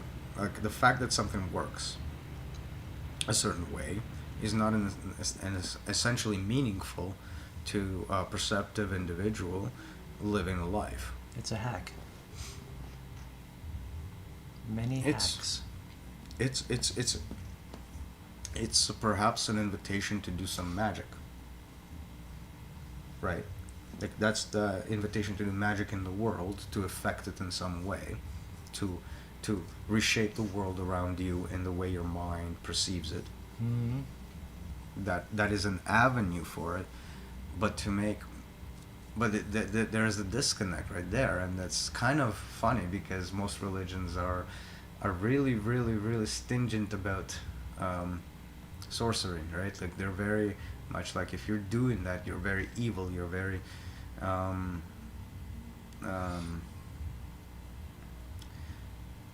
the fact that your manipulative desires are not to be Mhm. trusted, right? But the funny thing is about that assessment is that the entire systemic structure relies on that very same magical, so to speak, Right. sorcery to make itself relevant Right. in the lives of ordinary people.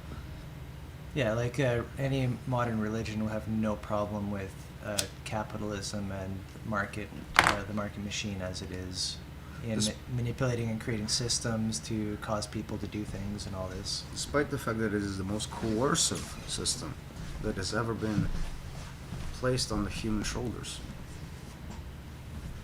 The system that manipulates will for no other reason than its ability to do so.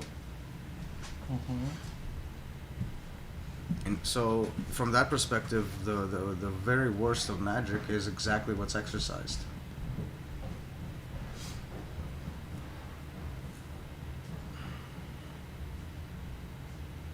Yep.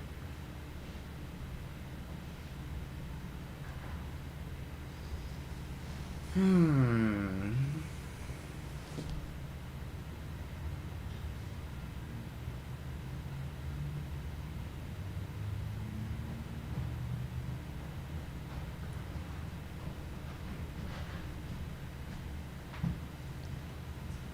It's like there's a condoned magic and the banished magic.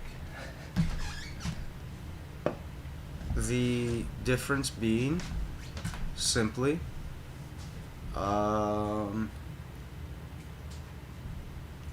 what is controlled and what isn't, or controllable Mm-hmm. and what is not.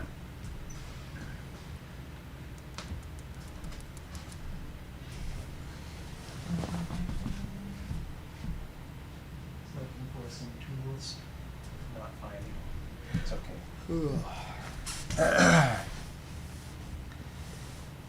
Yep.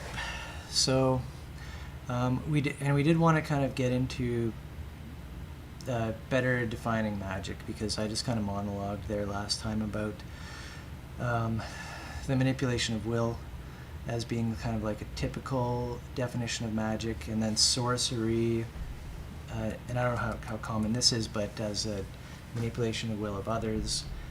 And we kind of agreed to, I guess, standardize as the self neural unit and other neural unit being sorcery, manipulation, whichever stack of agents you're causing a change in, right? And Sure, you can define sorcery as a systemic utility of magic, right? Source.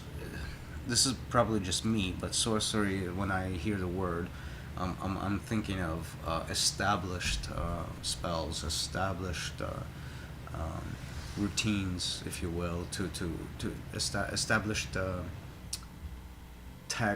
scripts for which wills to manipulate for what purposes and how. mm-hmm.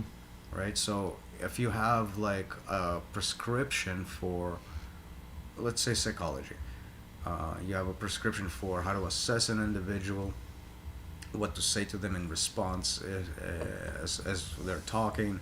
If you have a prescribed sort of text Right. to go by, then I would think that this constitutes sorcery. Okay. Magic, to me, can be part of a sorcery, but it could also be much more spontaneous.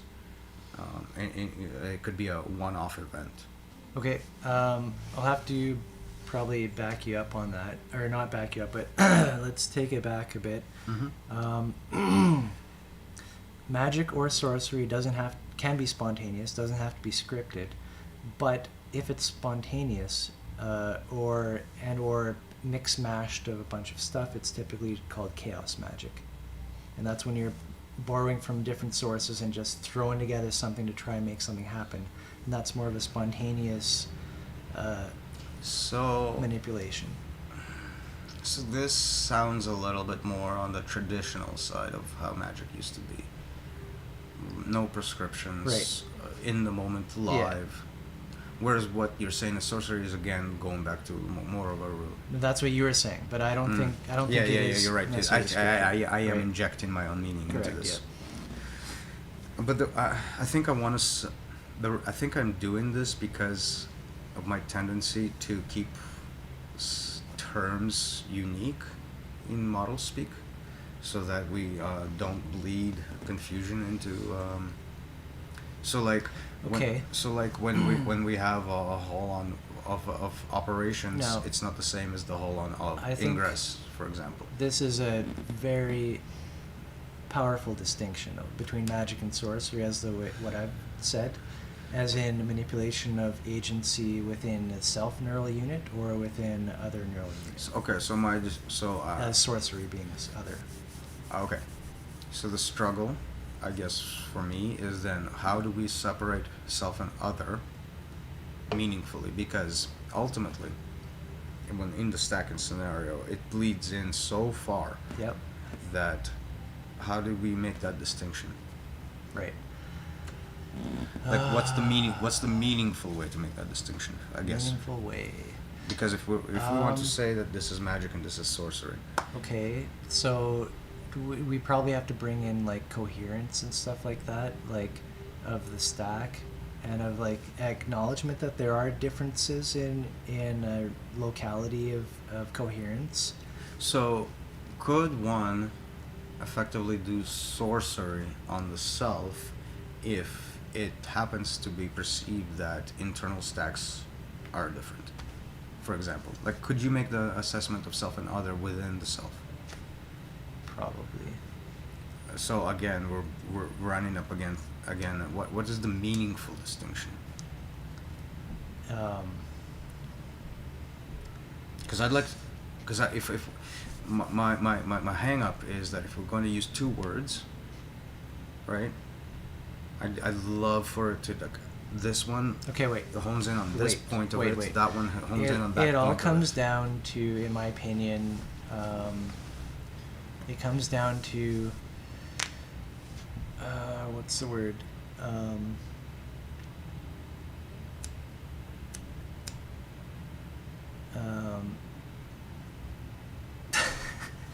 Damn it! What's the word? So like, if you're about to do something and you don't know, you have to be given informed consent. So to me comes down to the ability of informed consent. Okay.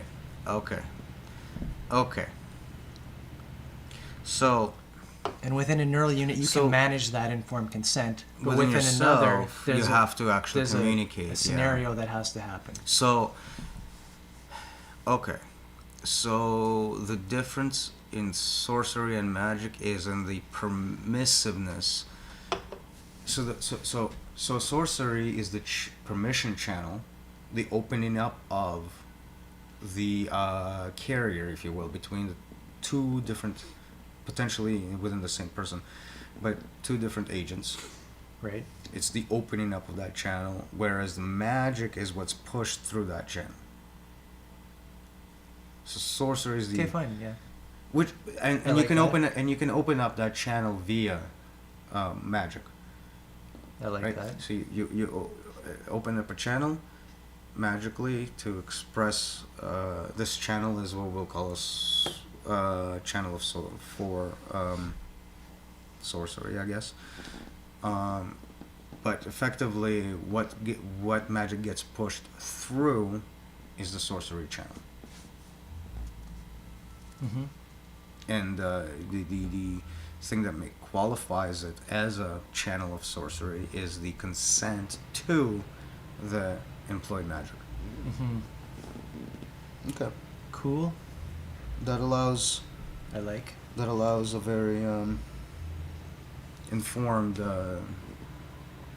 network.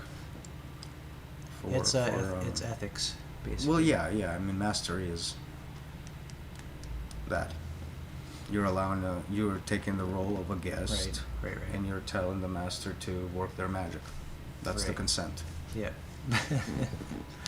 Work your magic. Yeah, Mhm. may as well make that a little euphemism meaningful. Why not? Yep. Yeah, no, that I like, because that actually gives a meaningful distinction. Mhm. Sorcery is the channel or a carrier. Right. Mm-hmm. So we can then back up a little bit and say magic is the activity of opening up sorcery channels and then using those channels to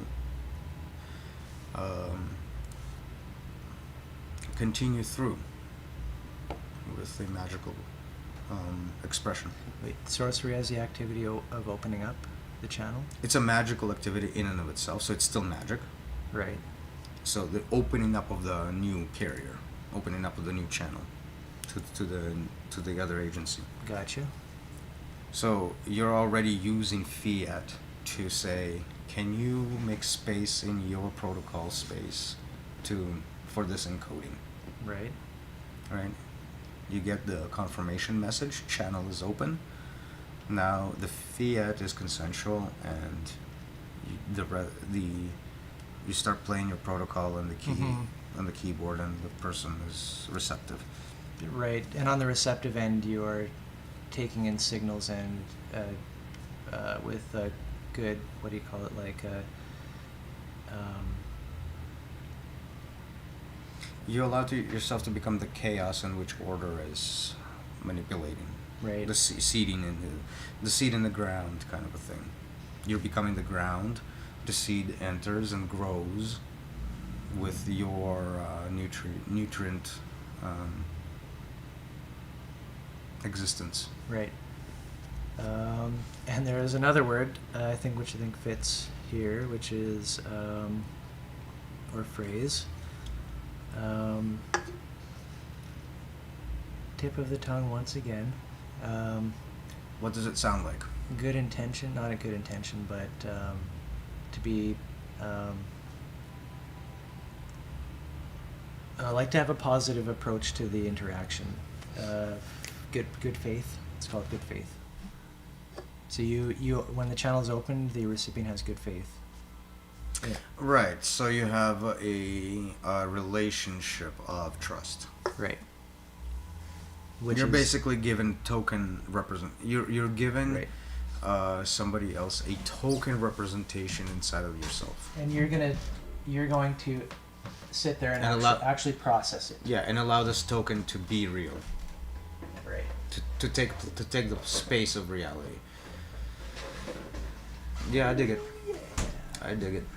I dig that distinction. I dig your push for the word. Mm-hmm. Nice. I think it's very useful in that sense. Nice. Yeah. Cool. So that's what we have to say about magic. Yep, and we got about another hour, if not, let's say 45 minutes. So let's talk about useful magic. We're leaving in about an hour. What is the most useful magical activity you can think of?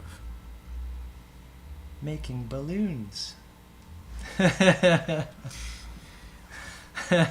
I was going to say injecting the model artifact into into the moment diagram and using that as a Model platform to self-perpetuate lucidity. Lucidity, yes. Okay, that's good. That was the second choice. Yeah. Yeah.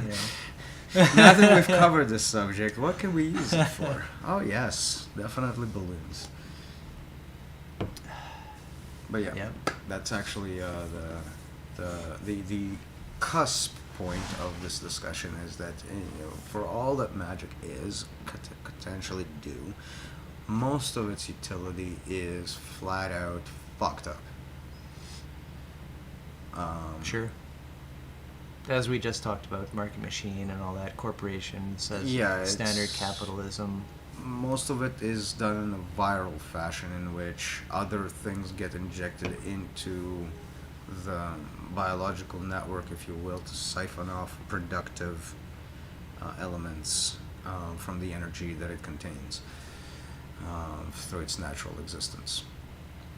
Right. Effectively making a battery out of you and I. And so, coming back to this car diagram, fiat over being translated or transferred from one agent stack to another, we're talking about a narrative being translated into another stack so that it's kind of like the same narrative. So we're having a resonance between the two, and we're calling that magic. Magic would be the intentional delivery of fiat. Okay, yeah, intentional. So that the agent 1 has a particular resonance in mind, and they will produce signals onto the into the connective medium, such that the same programming, if you will run in the other so you stack. get a real resonance. And I brought this up last stream, just the kind of distinction between, okay, like, is all life magic and is everything we do magic? Maybe yes or no. And I kind of said, well, if we just let things happen to us and we're just kind of a passive bystander, is that really magic? And kind of no, we're saying no, that's not. there has to be an intentional aspect to it, in that you're having an idea and you want to cause a change, cause a resonance to happen. Well, on the recipient end, I would have to say the experience is magical, because it doesn't really matter what the source of the resonance is. It's the fact that you're resonating through it. Right. That Okay. is in itself magical. So this brings up a good distinction. But then there is the case where it's completely blind, right? Ignorant, if you will, stupid, deliberately retarded, all these kinds of things. So there's a magic happening on the recipient end as well, sort of, in which when consent happens, they have this intuition that this is something bigger or better that it's should trying be to make a happening. distinction between self and other that isn't really there. The experience will always be, on the receiving end, experience is magical because you end up resonating with whatever is there, Right, but one way or another. are you intentionally seeking this something higher order, whatever, or are you just, oh, this advertisement looks great, I'm going to eat a All cheeseburger? right, so this is now. more of a distinction between meaningless and meaningful. So there's meaningless magical resonances that are So there's magic on the recipient end too, right? yeah, everything on the recipient end can be considered magical, because it's just being that string that just happens to vibrate because some other string got plucked. Okay, back to the cheeseburger thing. You see an advertisement. Oh, that looks like a great cheeseburger. I'm going to eat it. And now you eat it. Was that magic? Yes. Fine, but could we consider that as like intentional in any way? Advertisement, yes. No, from the recipient end. Is there an injection of magic from the recipient Yes, unconscious. that they want the cheeseburger? They're sending a magical message back to the said advertiser which tells them In the form of dollars. in the form of dollars, which gives them a statistical representation Okay, of but everything, and is there which a- drives their decisions. And is there Yes. a real self-aware intention behind that giving of dollars to receive the cheeseburger? Is there something higher? Like, you know what I'm saying? Like, is there a Yeah, distinction? I know there? what you're saying, and this is and then we're getting into lucidity versus dream, actually, Right. because on the one hand, you can have lucid magic in which you're aware of your intentions, Right. and you're aware of where what is the will that you are trying to manipulate.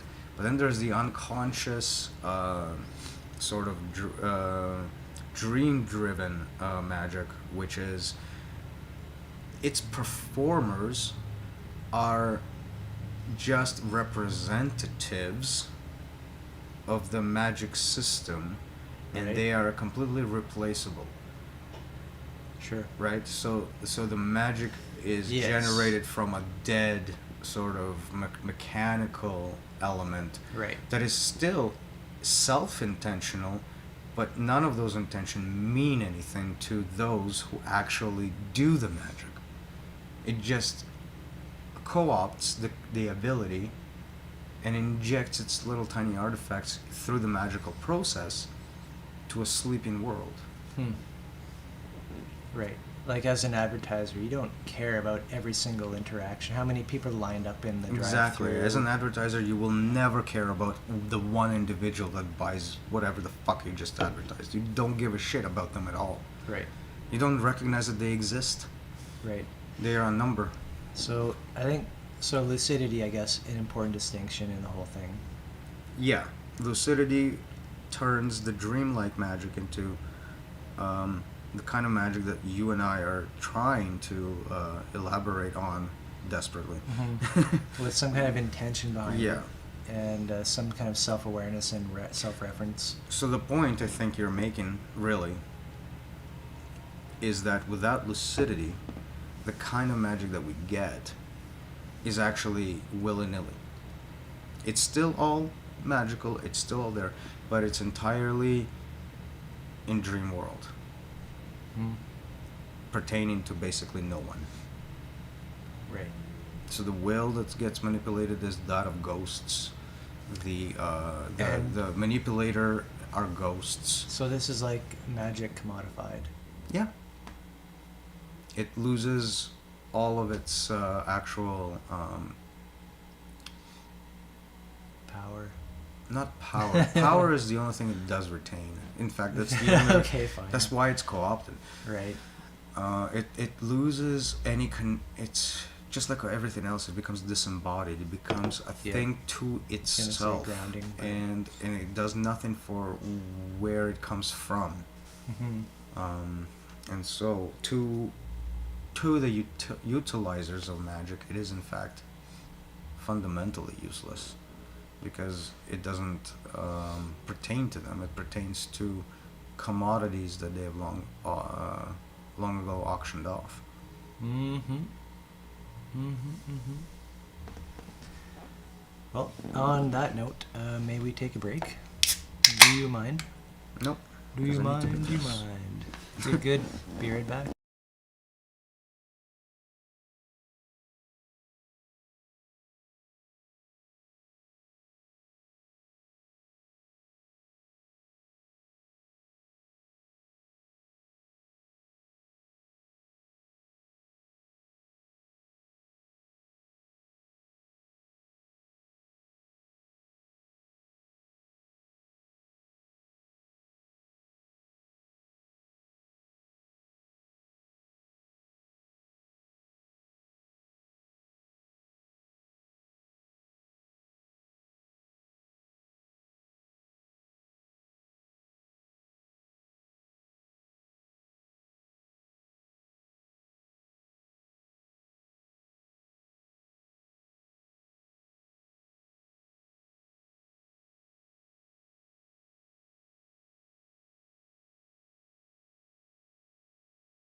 achieve lucidity without dream, but that requires an intensely high meditative state. So you can reach that in a waking state. Oh, yeah. However, to do this, you're going to be like in the most deepest possible meditation ever, Yeah, where which is you not- are consciously shutting off the It's dream. not a normal thing like you go to the market and just do it. Exactly. No. All normal interactions with the world, if you will have to have the Right. dream component. to Otherwise, it. you're drooling. And this is called yes. And this is called nibbana with remainder. Right. Nirvana with remainder means that your 5 aggregates are not projecting further karma, but the karma that they have, that it has produced them to be there to begin with, continues to sort of Right. glow like an ember. Yeah.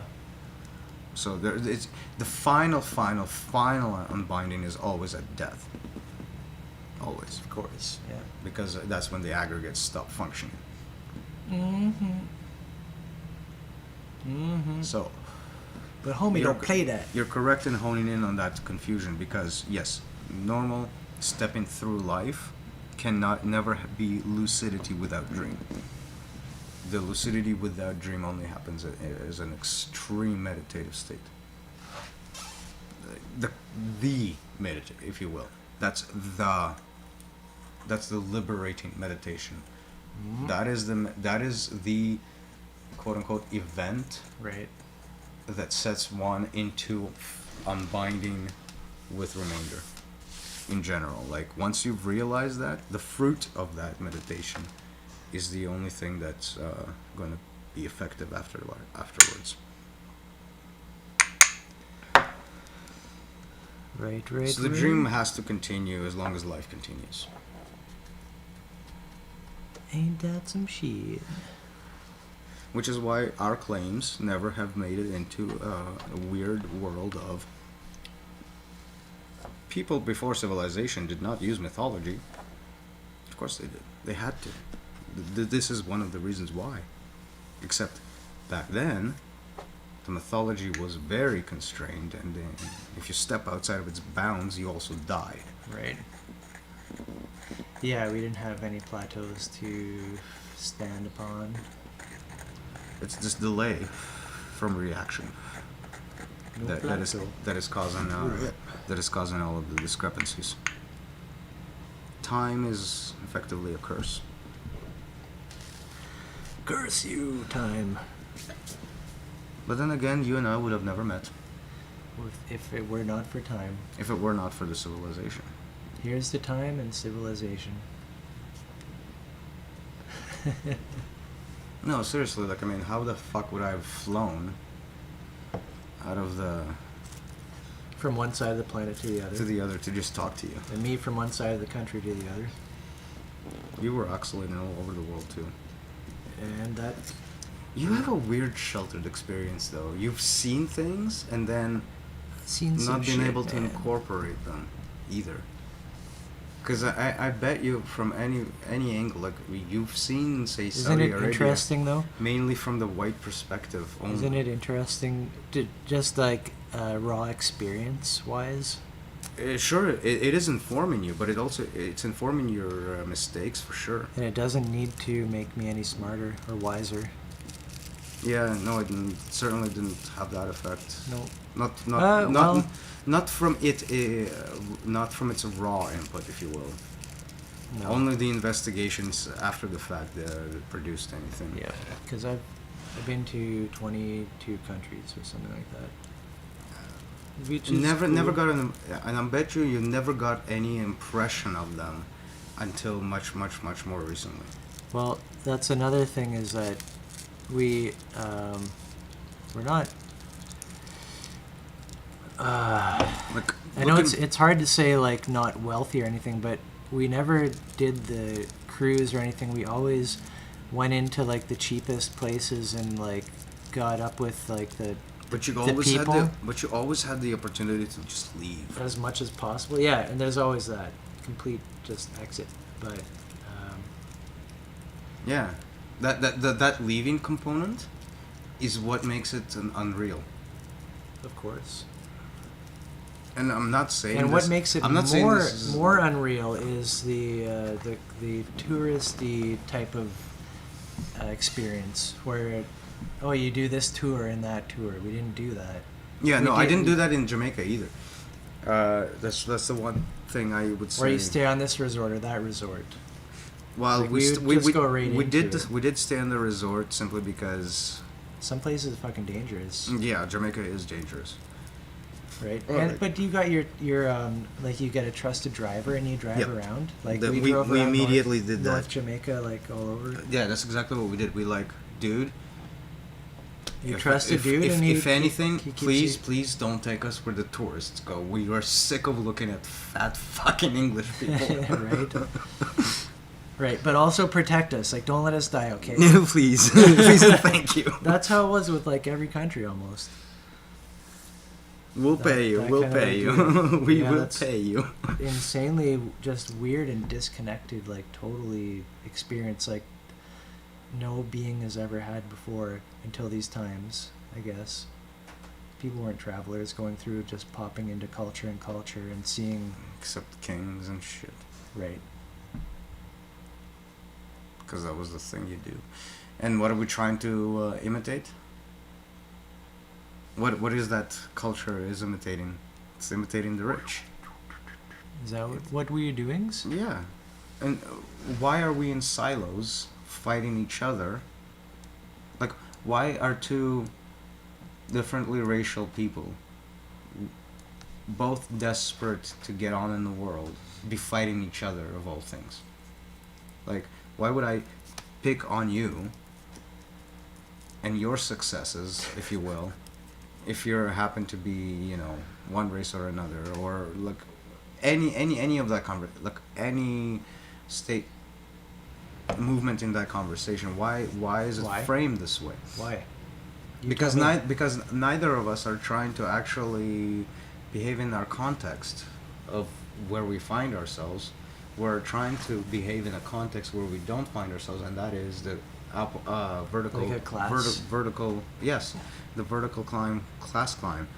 And so from that perspective, of course we're going to need to climb over each other, because it's either you or me in that sense.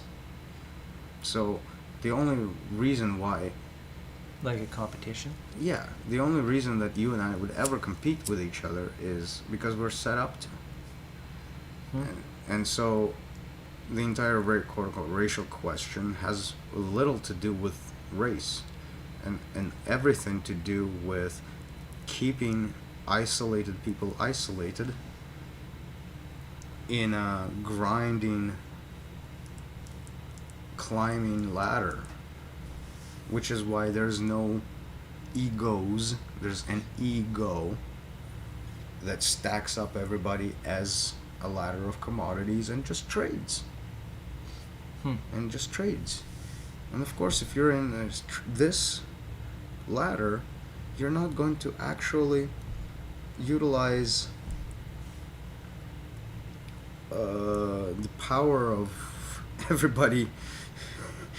You're not going to be have access to communication to actually be able to navigate everybody that's stacked, because all of that communication is managed. It's the message is going through a telephone. Sound bites. What do you call it? The telephone game. Broken telephone. Right. So as the ego is like clamoring to reconfigure all of these things, the individuals stuck within the process are just going to be antagonistic to each other as they're vying for position. Right. There's no room for Right. Like, oh, how many countries have you been to? there's no room for leveling the playing field for any ego set. They have to stack. Right. You determine which is on top of the other. What is your pecking order? It's called the pecking order. Yeah, exactly.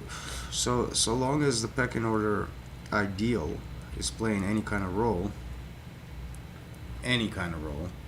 you're not going to solve any racial problems. You're not going to solve any of these problems because everybody is not necessarily looking at everybody in the same sense. They're just looking at which spot to climb over.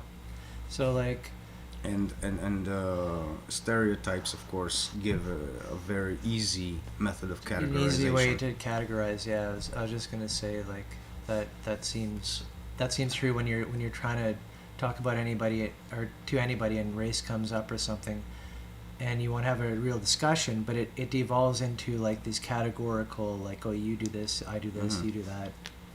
Yeah, never mind that no individual is a race.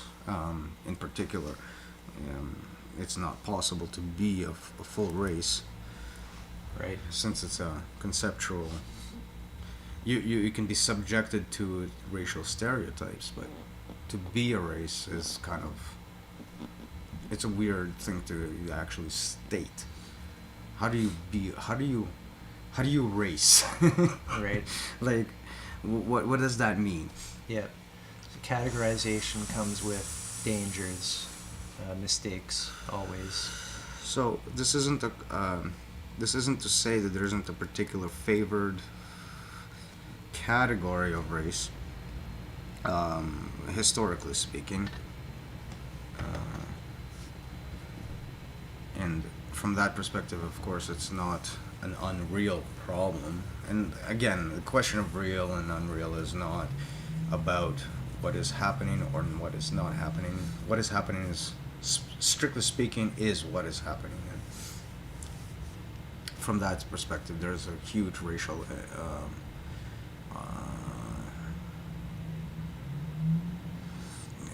what's the word I'm looking for? Narratives. It's not. No, it's indignant. It's almost like there's indignation towards other races, in particular races that are not in power. But it's easy to see this conversation from the perspective of quote unquote white power, which is a historical basis. But like if you look at China, oh my God, like.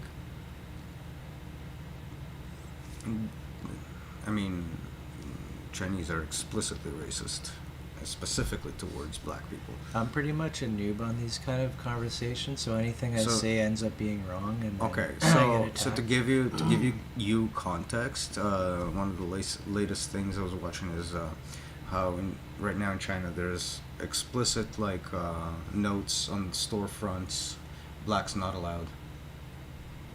And that's fine. And people Like- still walk in the door. There is a commercial for a washing machine, and how this Chinese chick takes a black guy, shoves him into the washing machine to wash off the Okay, black. like slavery. Oh wait, to wash it off. Oh, To and he wash comes off the out black. white. Yeah, It that's comes, a long. it comes that's a out whole a nice video. Chinese guy. I think I've seen that because it got washed off. Yeah, So- that's weird. Yeah. So they're like, it exists. It exists outside of the white sphere as well. Sure. Yeah. And it looks exactly the same. It looks exactly absolutely the fucking same. A superiority complex doubled down on appearances No, that exactly. have nothing to do appearances. with anything in the The real world. mechanism is obvious because we have eyeballs and we see difference in contrast or whatever of Mhm. color of skin. But So the therefore, meaning attributed to it We is already know entirely that we mythological. see a difference. Yeah, but right? but the meaning we derive out of that difference is entirely stupid. Right. And whether that difference at that layer has any relevance to differences at other layers, such as cognitive, neural, all kinds of spiritual layers, whatever. Which incidentally is like also been proven not to actually right. have any bearing, and yet the myth persists. So racism as a concept is not a white specific element. It's a colonialistic, mind colonialistic element. in which Colonialism. I in hear which people rail against that a lot. in which superiority, the idea of superiority, It's what do an you call it? empire, right, or a country, or a monarchy. A self-proclaimed element of superior layering, if you will. Right. That that Because God gave it, blessed our king, and here we yeah, are. like a rationalization behind the power structure. Not the power of the stack, which is fundamental to stacking to begin with, but the view of that power in relation to other stacks in general, and the power to marginalize those stacks as something other than what those stacks are, aka commodities representative of And it. you're talking about, remember we mentioned about magic and arbitrary fiat and how much of a piss off that is? And having just this kind of like central authority just pushed over not only a person, but a community, a country, a continent, A full a globe. yeah. Like Yeah. just because somebody said so. Exactly. Jeez. So that's the story there. To tie it all up together again, why should I, a little white guy, fight somebody who's just as disconnected and disturbed, who happens to be, say, a black guy? Where's the racism actually appearing? Well, it's in the fact that if we are both trying to climb the silo of egoism to assert our rank Right. in the world, then the natural response of ranking is to have other people ranked below you, and Right. That's the goal. and all differentiating factors. So this is your memeplex being updated through each moment and each moment, seeing this dissonance. But your mind model is some crazy ass ego shit trip, trying to place yourself above this person. So that becomes your reality. And moment to moment, you are trying to bring that closer to reality that you are above this person in front of you. And eventually it becomes not above this person, it becomes above these people. Right. So it starts off with these criminals. It starts off with differentiating the holy from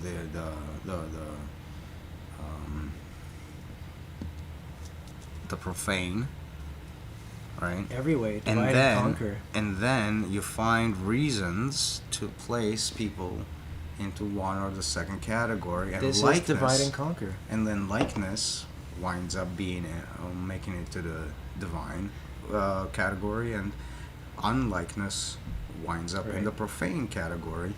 Of And course. to the Who is point like of me where- is good, who is like not like me is not good. Right, and as you That's a as you- justification for violence. Right, and as you extrapolate and extrapolate and extrapolate from this division, you wind up with this race is bad, this race is good, naturally, because these are the people I am above, these are the people I am below, naturally.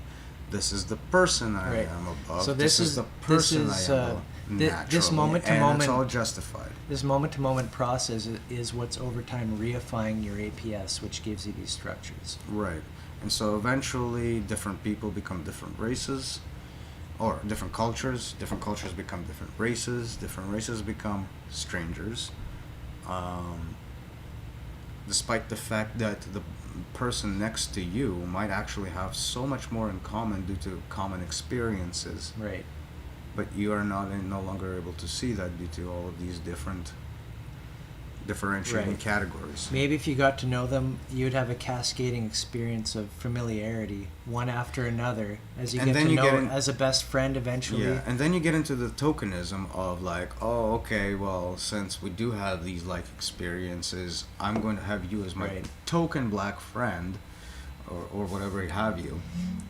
Even token of any of those and then experiences. and then you can get to pretend that your racism isn't there, even though it's built up entirely unconsciously and like there's no reason for you to think you're racist given the Yes. experiences that So, you're in.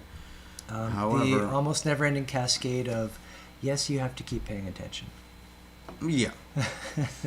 And so ultimately the whole that's what gives you the tokenism, is like the small tiny little bridge of, oh wait a minute, we're actually in the same Well, this is that situation, but reification thing. no ability to recognize it for what it is. It is still a siloed Right. experience. Okay, yep. That this individual is trying to climb his own silo, that you're trying to climb your own silo, and eventually you're going to come into Right. conflict because of that. So, and maybe accumulating a network of close peers, but still having certain things Well, just waiting to so what are those peers waiting to are? explode. But those peers are not representative of their lives. Those peers are tokens within your own experience that you're not willing to process any further than having Right. that symbol in. And this So is I have a black friend means I'm not racist.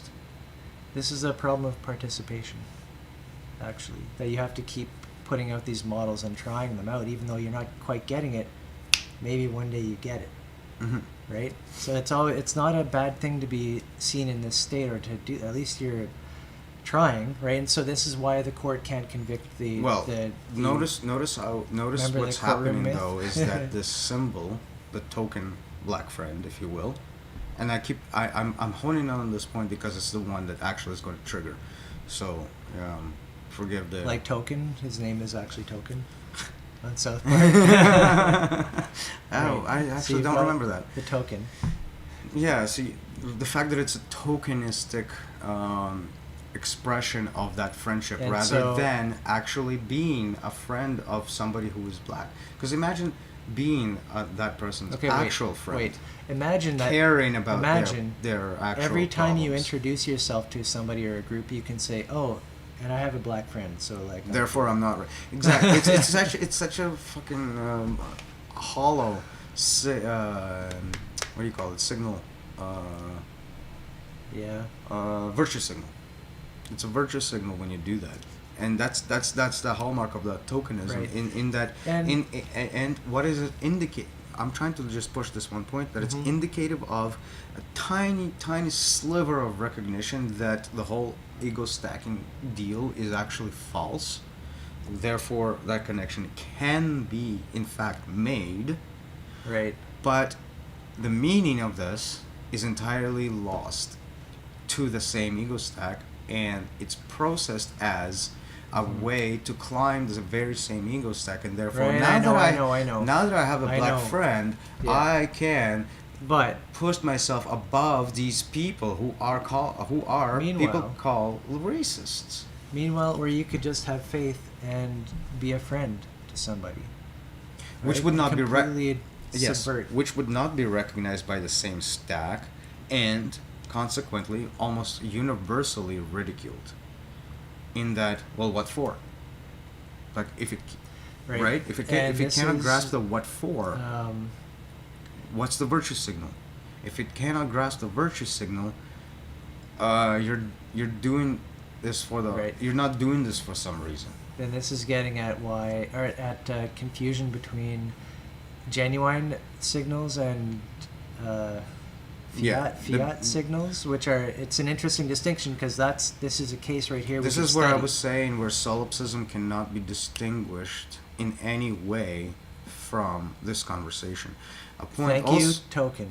a point also being made in Self and Unself, but I think we're arrived at this for different reasons. Oh, the book. Yeah. Did you want to talk about it at all? You've been reading Darren Allen's latest Oh, it's wonderful. Self and Unself. It's wonderful. He called it the sequel to 33 Myths of the System. Yeah, and he's doing it. It's a little harder to pull out a kind of a So first, a kind 30, of a 30 mapping 33 to, Myths. Is it really a sequel? And what 33 Myths is like? It's a juxtaposition. On the one hand side, you have the impersonal system. On the other hand side, you have the personal ego. And the personal ego is doing the work. So we're familiar with this dichotomy. Whose output is a correlative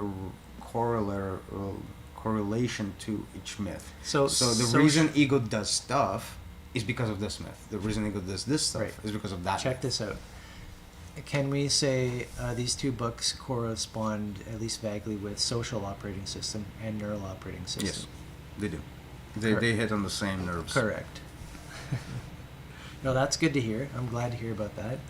And so it seems like this dude's got like his shit pretty sorted out, like pretty tight. Yeah. My personal take, and I mean, this is a personal take I have with almost every literary source or exposition that I come across about the subject, and that is, I think the point at which the investigation ends is the wrong point. Right. But that's always there. But there's like, walk us through like some of the, what's it about? Like we know 33 myths. Like it's like the myth of progress, the myth of, whatever. That make up current society kind of thing. Like, that keep us going and that create our worldview. I would characterize it as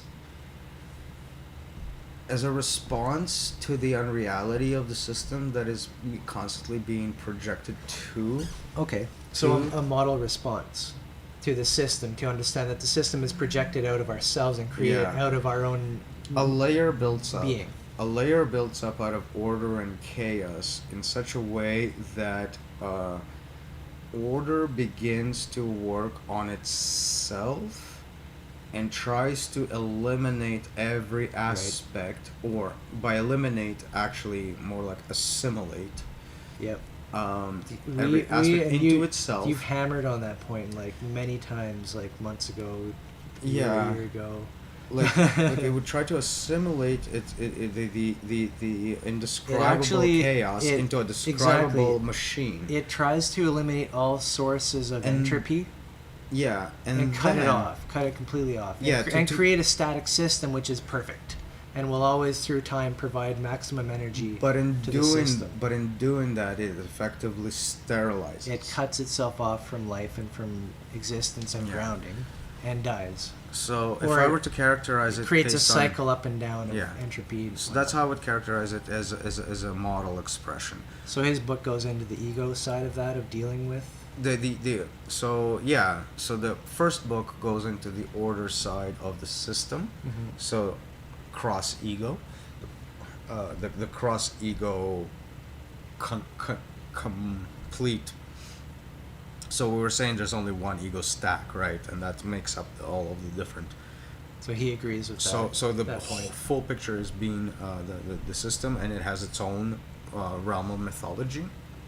The ego is a counterpart to that in the individuals that are doing the stacking of themselves to respond to these different mythologies so that its existence can be re-verified in the same sense that I meant earlier, where how feedback. Yeah, where it uses that resulting archetype as a feedback of its own made up ideological archetype that it's trying to feed into the sense data or juxtapose against sense data.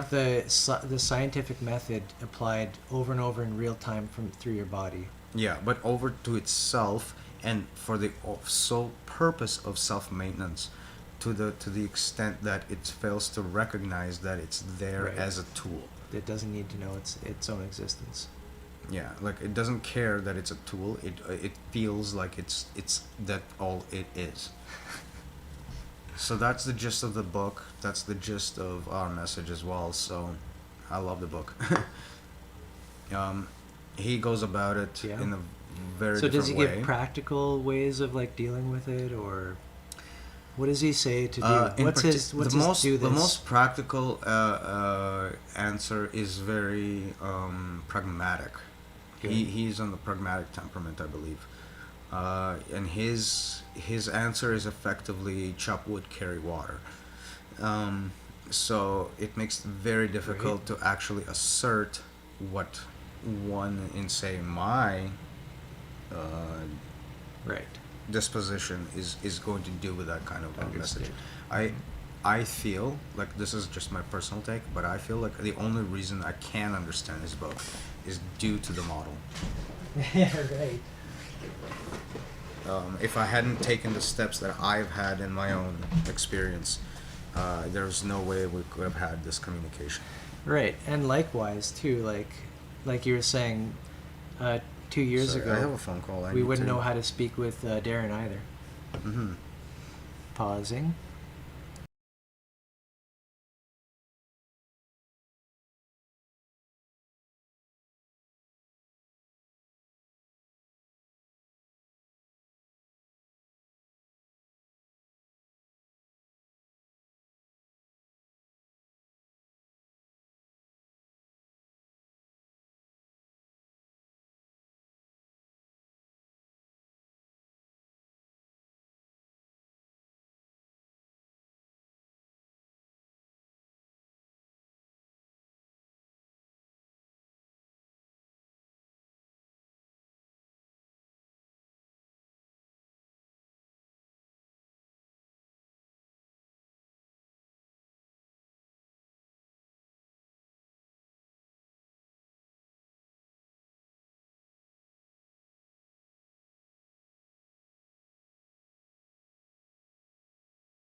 Too bad. I'm just gonna start Fine, recording fine. again. Whatever we were talking about. Yeah. The point is that Anyways. you can't remove context ever. If you start removing context, in this case with supplements, you are ignoring the way the body actually absorbs said Too bad. I'm just gonna chemistry. start recording again. Whatever we were talking about. So we were talking about vitamin D as an example.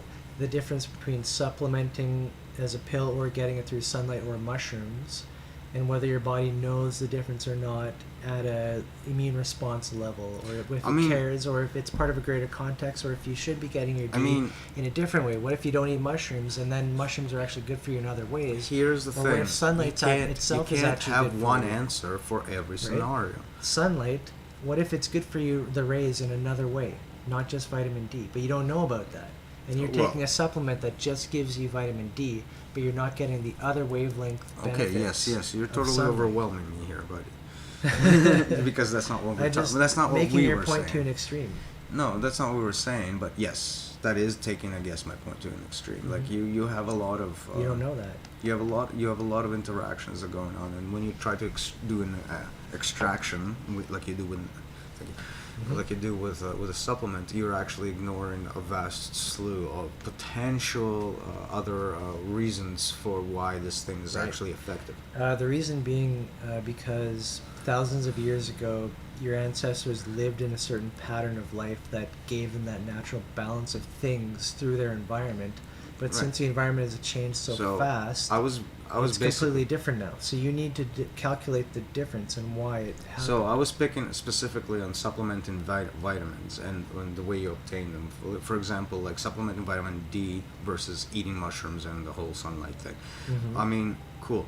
But like vitamin C, for example, is a different example that I'm actually more keen on to pick on, because the vast majority of it is obtained through fruit and that kind of stuff, which actually comes together with stuff like sugars, with stuff like fibers, with stuff like give you other digestive elements that contribute to the chemistry of what happens to it. Anecdotal evidence. And then how it gets recombined with your body after the fact, because it had those elements within the process versus not having any of those elements in the process, and what else it can do with it. So for the most part, when you actually take in those supplements, you just shit them out. Ascorbic acid, vitamin C, as a pill, completely different than eating juice of a lemon. It's a completely different substance and absorption profile, and everything is different about it. And this is my experience, is that personally, like if I get feeling that I'm going to be sick or have a cold, load up on vitamin C, even chewables, I don't care. And that seems to work pretty well for me. But on the other hand, I've heard that, and my wife swears by it, basically, lemon juice is completely different, and she wouldn't take the pills.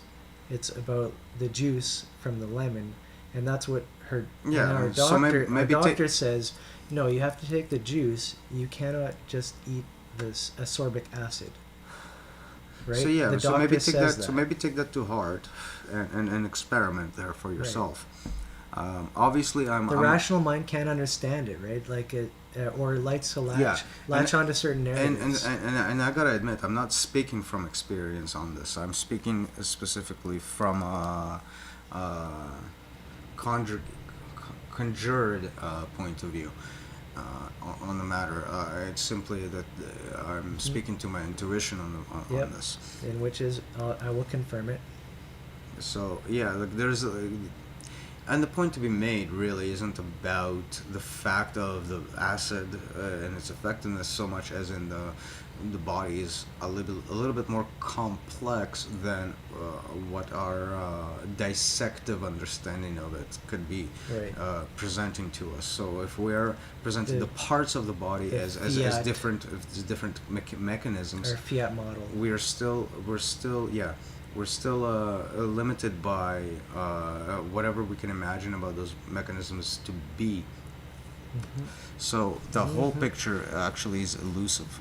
And it gets better and better, though, in certain areas if you're paying attention and doing feedback to your model as you try to use it. And here's the light at the end of the tunnel, though.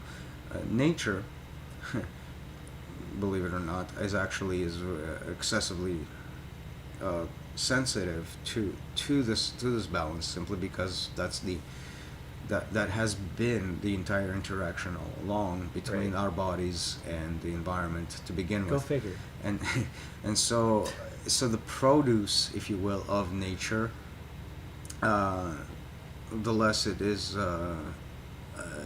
meddled with by whatever processes we can The more conjure, isomorphic the model that we apply to nature.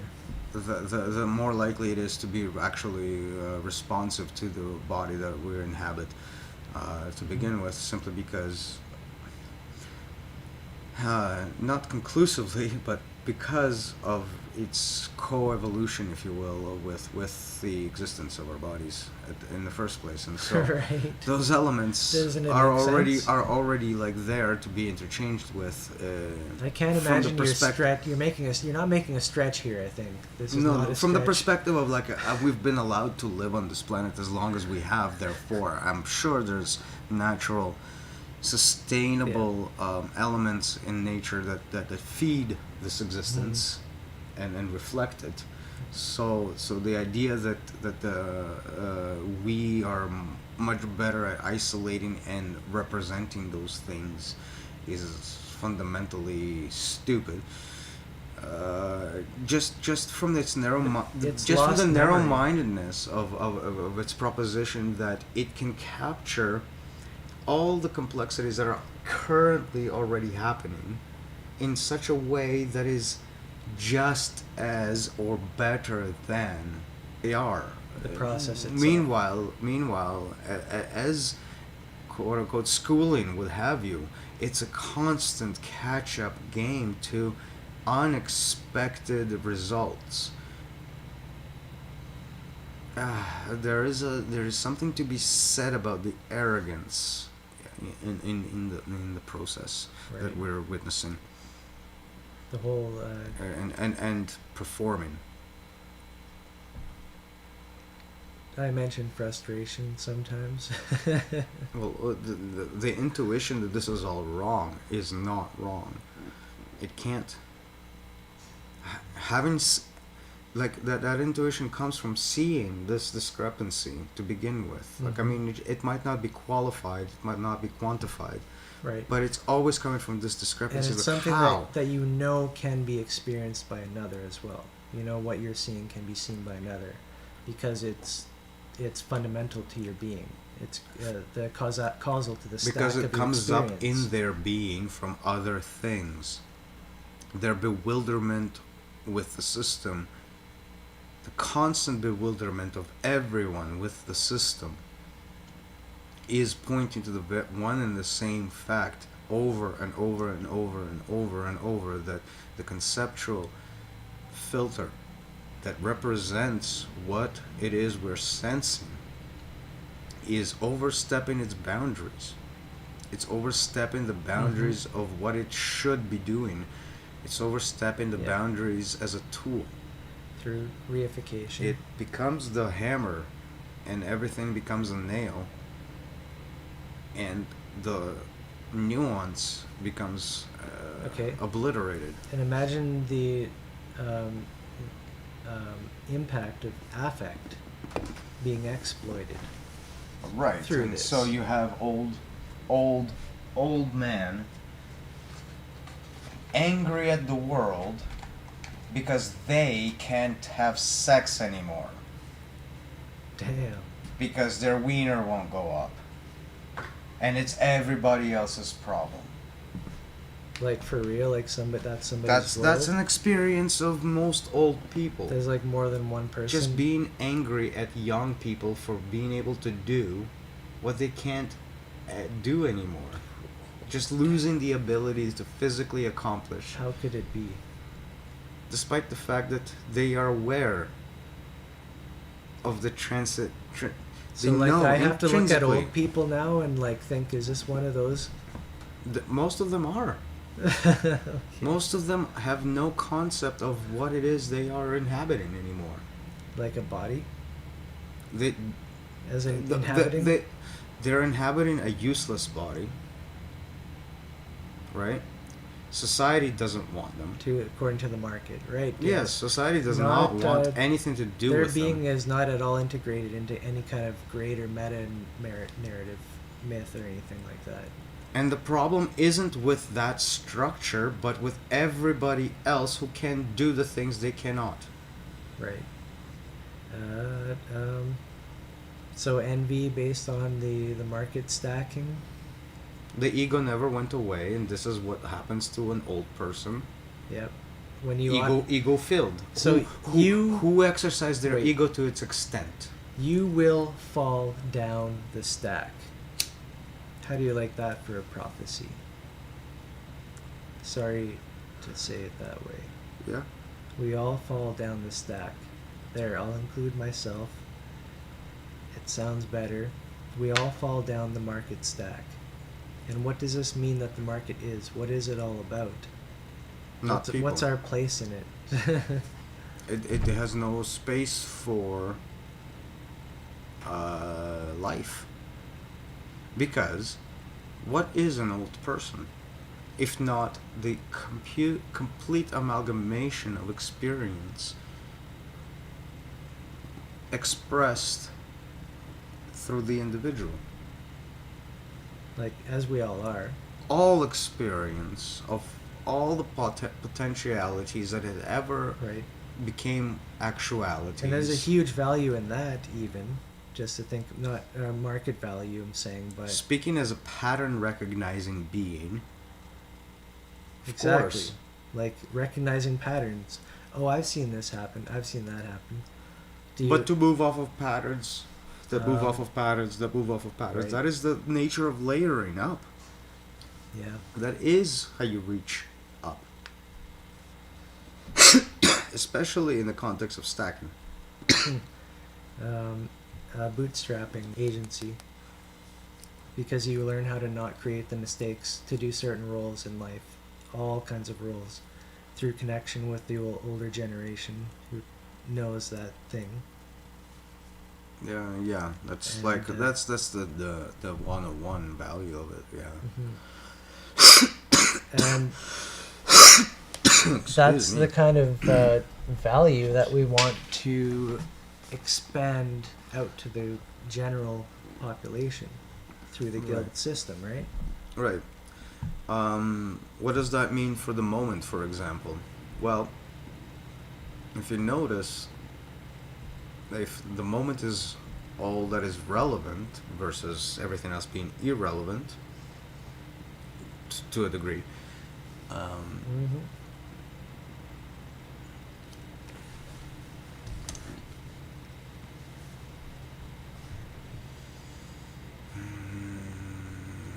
how do I want to say this?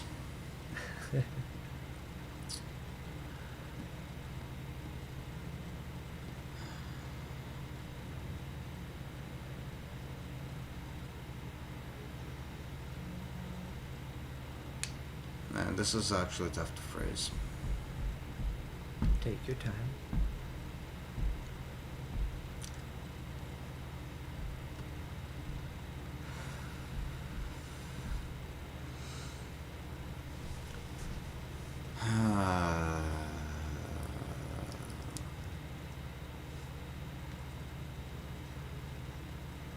Well,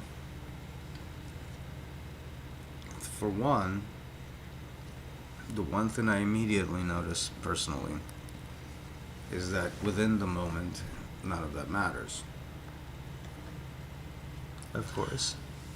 Yeah. But Back to it. But more importantly, the difference between this kind of integration and the moment by moment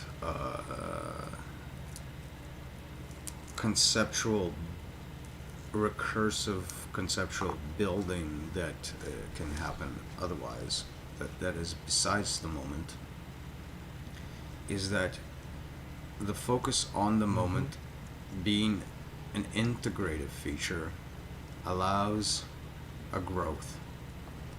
So, what I mean by that is that each successive moment is growth from the previous moment. It has that it has all the features of the previous moment seems like grown into it. You're injecting model into each cycle Yes. to let the model grow, which is a reflection of That itself. happens whether I inject it or not. It's not an interpretive element. It's a matter of Encouragement. it's a matter of the mechanic itself. Do you know what I'm saying? Like you don't get control over it any more than you do get control over the moment. Right. You're running experiments. You don't know if you'll come closer to understanding or not of any particular thing. Well, in the dreamlike state, where the point of the moment is to simply build the next moment in the algorithm, right? The unconscious sort of running through without lucidity. You get a you get a stunt, you get growth stunting.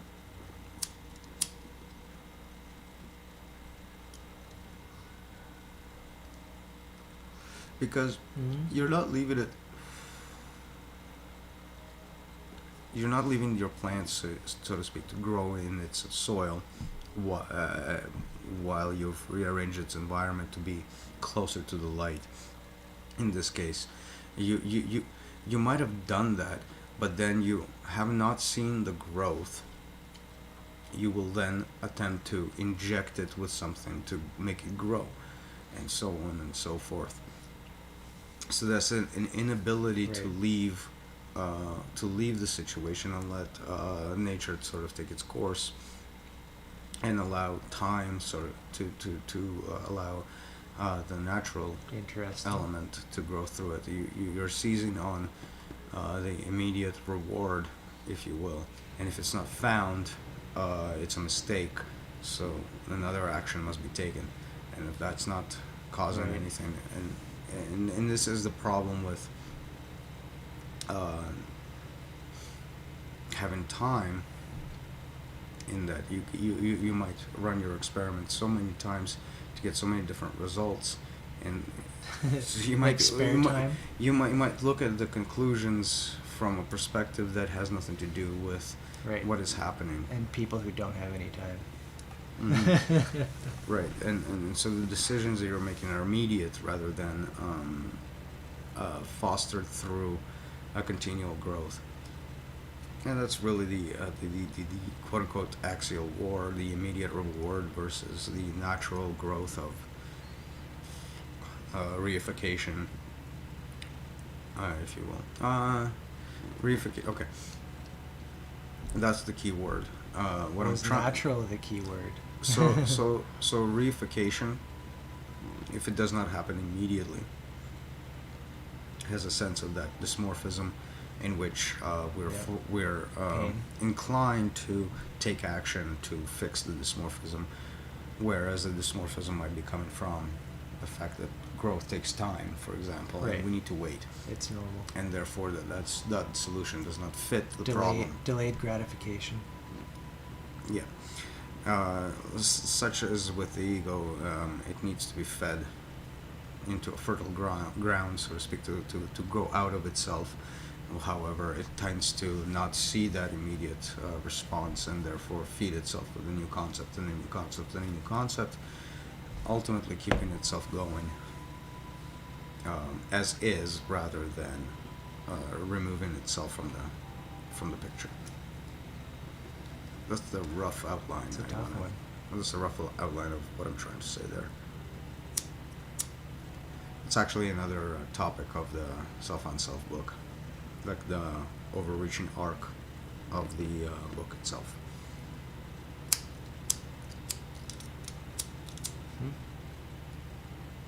Damn.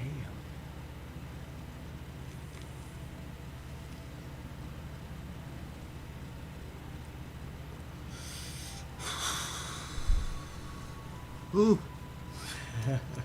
There you go. Ooh. Huh. Nature. Just got acquainted with nature. Reacquainted. Inhaled it. Oh wow, very natural.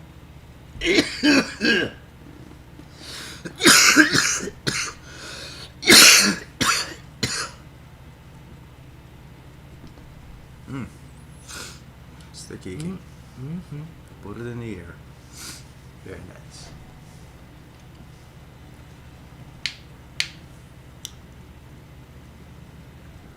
Still.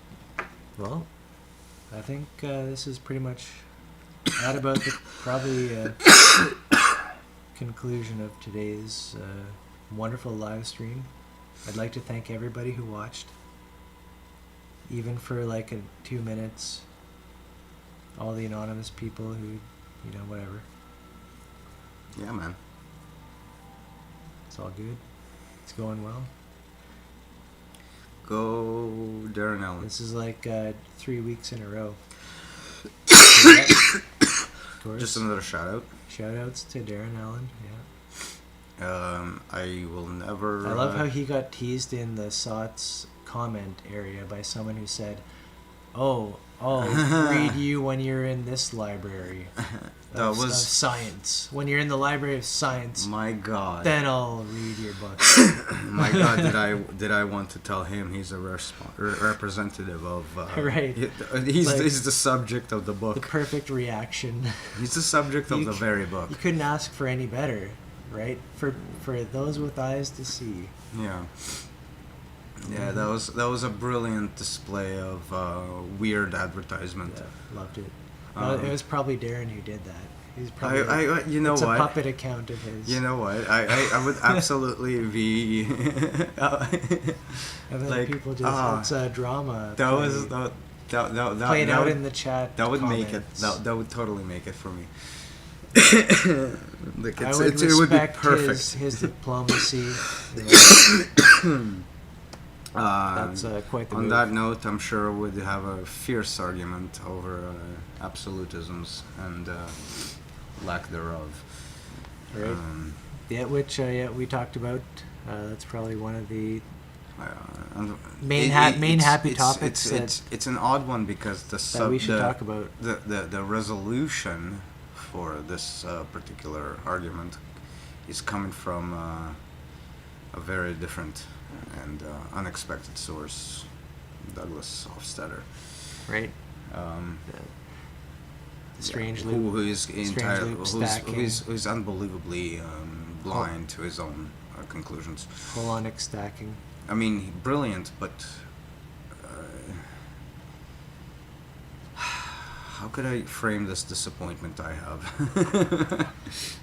Well, like it could it could have just gone that way, but it didn't. No, you're probably like saying too harsh because you said many concessions, points which he would admit that it's not like a reification; it's a loose metaphor just to be understood in certain ways. No, And I'm not talking about.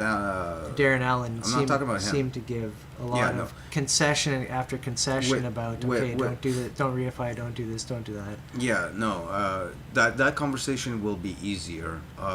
With Hofstadter, it will be. I Right. believe it we would be didn't- impossible. No, but we were just trying to give a hint to Darren Allen, like this idea. Okay, check Hofstadter out. Don't get stuck in the way. Oh, yeah. Don't do like he do, but check him out. Yeah, he would be literalistic to a fault, but pointing to something that is very much worth looking through in the same manner as model, as system, as ego, as self. Yeah, that's one of our Unself and another one of followers. our canon. So Darren Allen, his books, canon alongside of Hofstadter. So this is he our should- shitty advert. He should check that out too. This is our shitty advert for that space of thought.